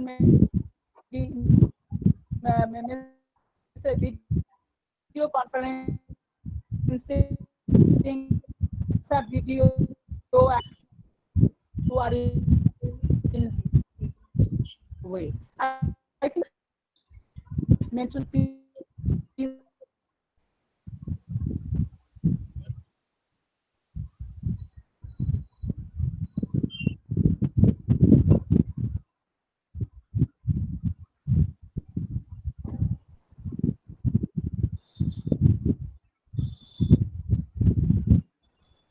Hello. Hello. Hello. Any question, madam? No questions are there. Okay. Okay. Thank you, sir, and thank you very much, madam. So now let me also request our very own and beloved IQAC coordinator, Dr. Santosh Kumar Roy, Associate Professor, Department of Mathematics, to deliver special thanks to the research person. Are you there, sir? Yes. Yes. Okay, sir. On behalf of IQAC of Dum Dum Motijheel College, I have a great privilege to thank all the participants for attending today's webinar on psychological and social barriers in pandemic situation, organized by the Department of Education and Department of Sociology in association with the IQAC. I thank especially for all the resource persons, namely Professor Soumyajit, Professor Dibyendu, Professor Ashish Saxena, and Professor Jayanti for sharing their valuable and informative thoughts during these extraordinary difficult circumstances under COVID-19 protocol. I also thank our beloved principal, Dr. Pradeepta Guptaroy, for his active inspiration to conduct all the webinar of our college for benefit of all stakeholders during this pandemic situation. I also convey my thanks in particular to my colleagues and brother, Professor Patra and Dibyendu, for arranging a nice webinar with the help of all colleagues of the Department of Education and Sociology. Last but not the least, I thank my friend and colleague, Professor Haradhan Saha, convener Senior Committee, for his active participation. Keep social distance, never forget to wear the masks, work from home on online for benefit of our students and colleagues. Thanks to all. Thank you, sir. Thank you so much. Now I request Professor Devshana Gorai, Department of Sociology, to deliver vote of thanks of the webinar. Are you there, sir? Yes, sir. Am I audible and visible? Audible. Please carry on. Okay, thank you, sir.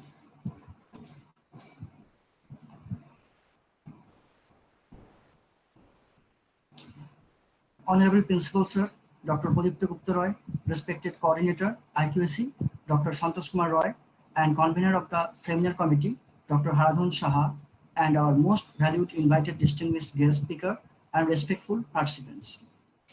Honorable Professor, I feel immense pleasure to take these opportunities to propose a vote of thanks to all who have helped us in making this webinar such a resounding success. I, Devshana Gorai, Assistant Professor in Sociology and co-convener of this event on behalf of the organizing committee, would like to express my profound gratitude to our principal, sir, for sparing the time from his busy schedule to place the webinar and delivered an inaugural speech and welcome addresses in this webinar, which is extremely relevant and addressed on human values in contemporary scenario. He rightly talked about the outbreak of this disease, what exactly a pandemic. Define the word is by the scientifically and as well as the socially.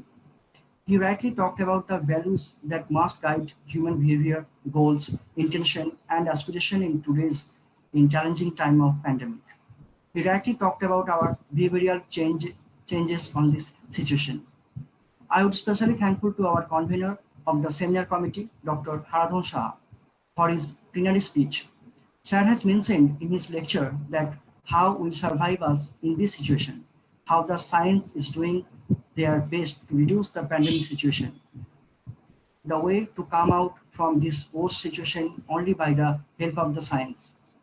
He has rightly talked about the situation of the children as confined them within the four walls like prison. So many rules and regulations have been imposed on them. The psychological strain upon the students in this crisis, resulting in the rise of suicidal tendencies among the youth. We really thankful to him for his unflattering support and confident us. I would further extend the hearty thanks to our renowned speaker, Professor Dr. Soumyajit Patra, Professor and Head, Department of Sociology, Sidho-Kanho-Birsha University, Purulia, West Bengal, for his effort towards contextualizing remorse spreading over the society in the COVID-19 crisis. As Sir rightly pointed out, that we are going to confusing by the several aspects like media, political leaders, etc. Whereas we accept all this without verifying that which is very bad significant to us. We are trying to come out from this kind of situation by using our intelligence. What we accept, what not. It is purely depend on us. He suggests us to accept statement after verifying that, how we relate us to the society. We are very grateful to Sir for his exploration by using several significant lots of examples which is happening around us in this current scenario. I take this opportunity to especially express thanks and my deep regards and gratitude to our distinguished speaker, Professor Dr. Dibyendu Bhattacharyya, Professor and Head, Department of Education, University of Kalyani, West Bengal, for his explanation on psychological barriers, starting with facing challenges. That is, we are abused ourselves. Sir Radley talked about the overall condition where people are in so many contradictions over here. We do not know what is happening in our near future. We have to understand their emotions. Managing emotions thus has become more pertinent today. Sir has rightly pointed out that the mental health based on physical health and social well-being also, which is very much disturbing up now. In addition, we are facing digital mode of difficulties. Discuss and react to just one fundamental idea, that is how to develop our mental health by using different method suggested by the speaker that you found mostly motivating us. Further, I would like to express my thanks to our eminent speaker, Professor Dr. Ashish Saxena, Professor and Head, Department of Sociology, Allahabad University, for making excellent presentation and making this webinar interesting and meaningful by his thought-provoking, insightful topic, debating social barriers in pandemic situation and introspection. He has mentioned in his words that we are talking about what we are global, but actually we are self-centric in nature, which is highly spreading in this pandemic situation. Sarah slightly pointed out that what is the outcome? Health security, psychological security, mental security is our prime question in this crisis. We are fighting against them. We are in risk society. We are not sure about the whether we see the tomorrow's sunlight or not. What we do not have the face-to-face interaction, which creating bad impression on our mental health. We have switched to online mode, which is very specific and selective. Participants have benefited by this. We are very thankful to you, sir, for gracing you finding and options sharing with us today. I also wish to express my gratitude to our legendary Professor Dr. Jayanti Das, Professor and Head, Department of Education, University of Calcutta, for provoking encouragement by her insightful lecture on psychological barriers like stigma, panic, etc., related with public health, mental health issues. Now, mental disorder has outcome and we affected by that. She has swing statistically by using China's condition over the mental health disorder. Anxiety, sleeping disorder are the common problem or illness in this pandemic situation. She suggests us to do exercise and think positive can only help us to come out from this situation. Every point which she has mentioned in her lecture are very important to our daily life in this hectic situation. She has suggested us some ways by using we can survive long time like emotional and practical support by the family. I'm also very thankful to Professor Das for her analysis of the situation, which is very applicable in this current scenario. In addition, I would like to acknowledge our gratitude to all the respected speakers for exposing their theory based on their experience as well. We all are inspired by your great words. I would also like to thank to our Honorable Dr. Santosh Kumar Roy, IQAC coordinator, for presence and deliver special speech in this webinar. I would especially thank to our beloved colleague, Dr. Kaushik Roy, TCS of our college. He always encourages us and support to organize such events. My deep sense and appreciation and thanks to all the participants participants who choose to be live with us and attended the webinar with great enthusiasm and made it a successful event. Thank you so much for your cooperation. Well, an event like this cannot happen overnight. Sorry? Hello, mute. Hello, am I audible? Hello. Yes, sir. Audible, sir. Well, an event like this cannot happen overnight. The wheels start rolling weeks ago. It requires planning and a bird's eye for the details. We have been fortunate enough to be backed a team of every motivated and dedicated colleagues of the faculties, Sri Polas Roy, Dr. Kishore Kumar Roy, Srimati Madhurima Mukherjee Majumdar, Srimati Tumpa Tikadar of Education Department, and Sri Devsana Gorai, that is me, Srimati Antarani Ghosh, and Srimati Anita Kundu of Sociology Department, who know their job and are result oriented. So my sincere gratitude also goes to the organizing committee for taking this topic that really matter into the day's age and time. I'm happy to express vote of thanks to the faculties of the both departments who have made this webinar a grand success.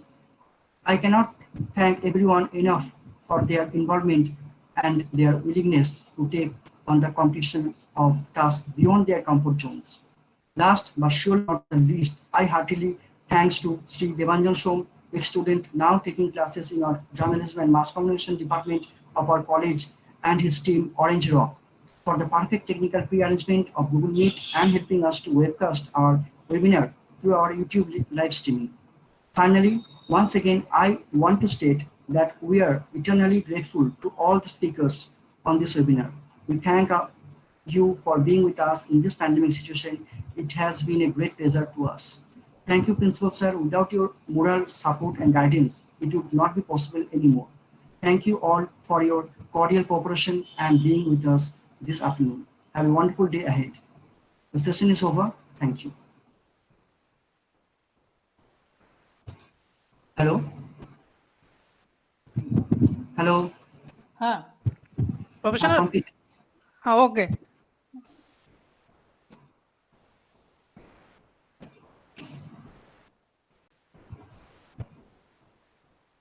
Hello? One announcement. The feedback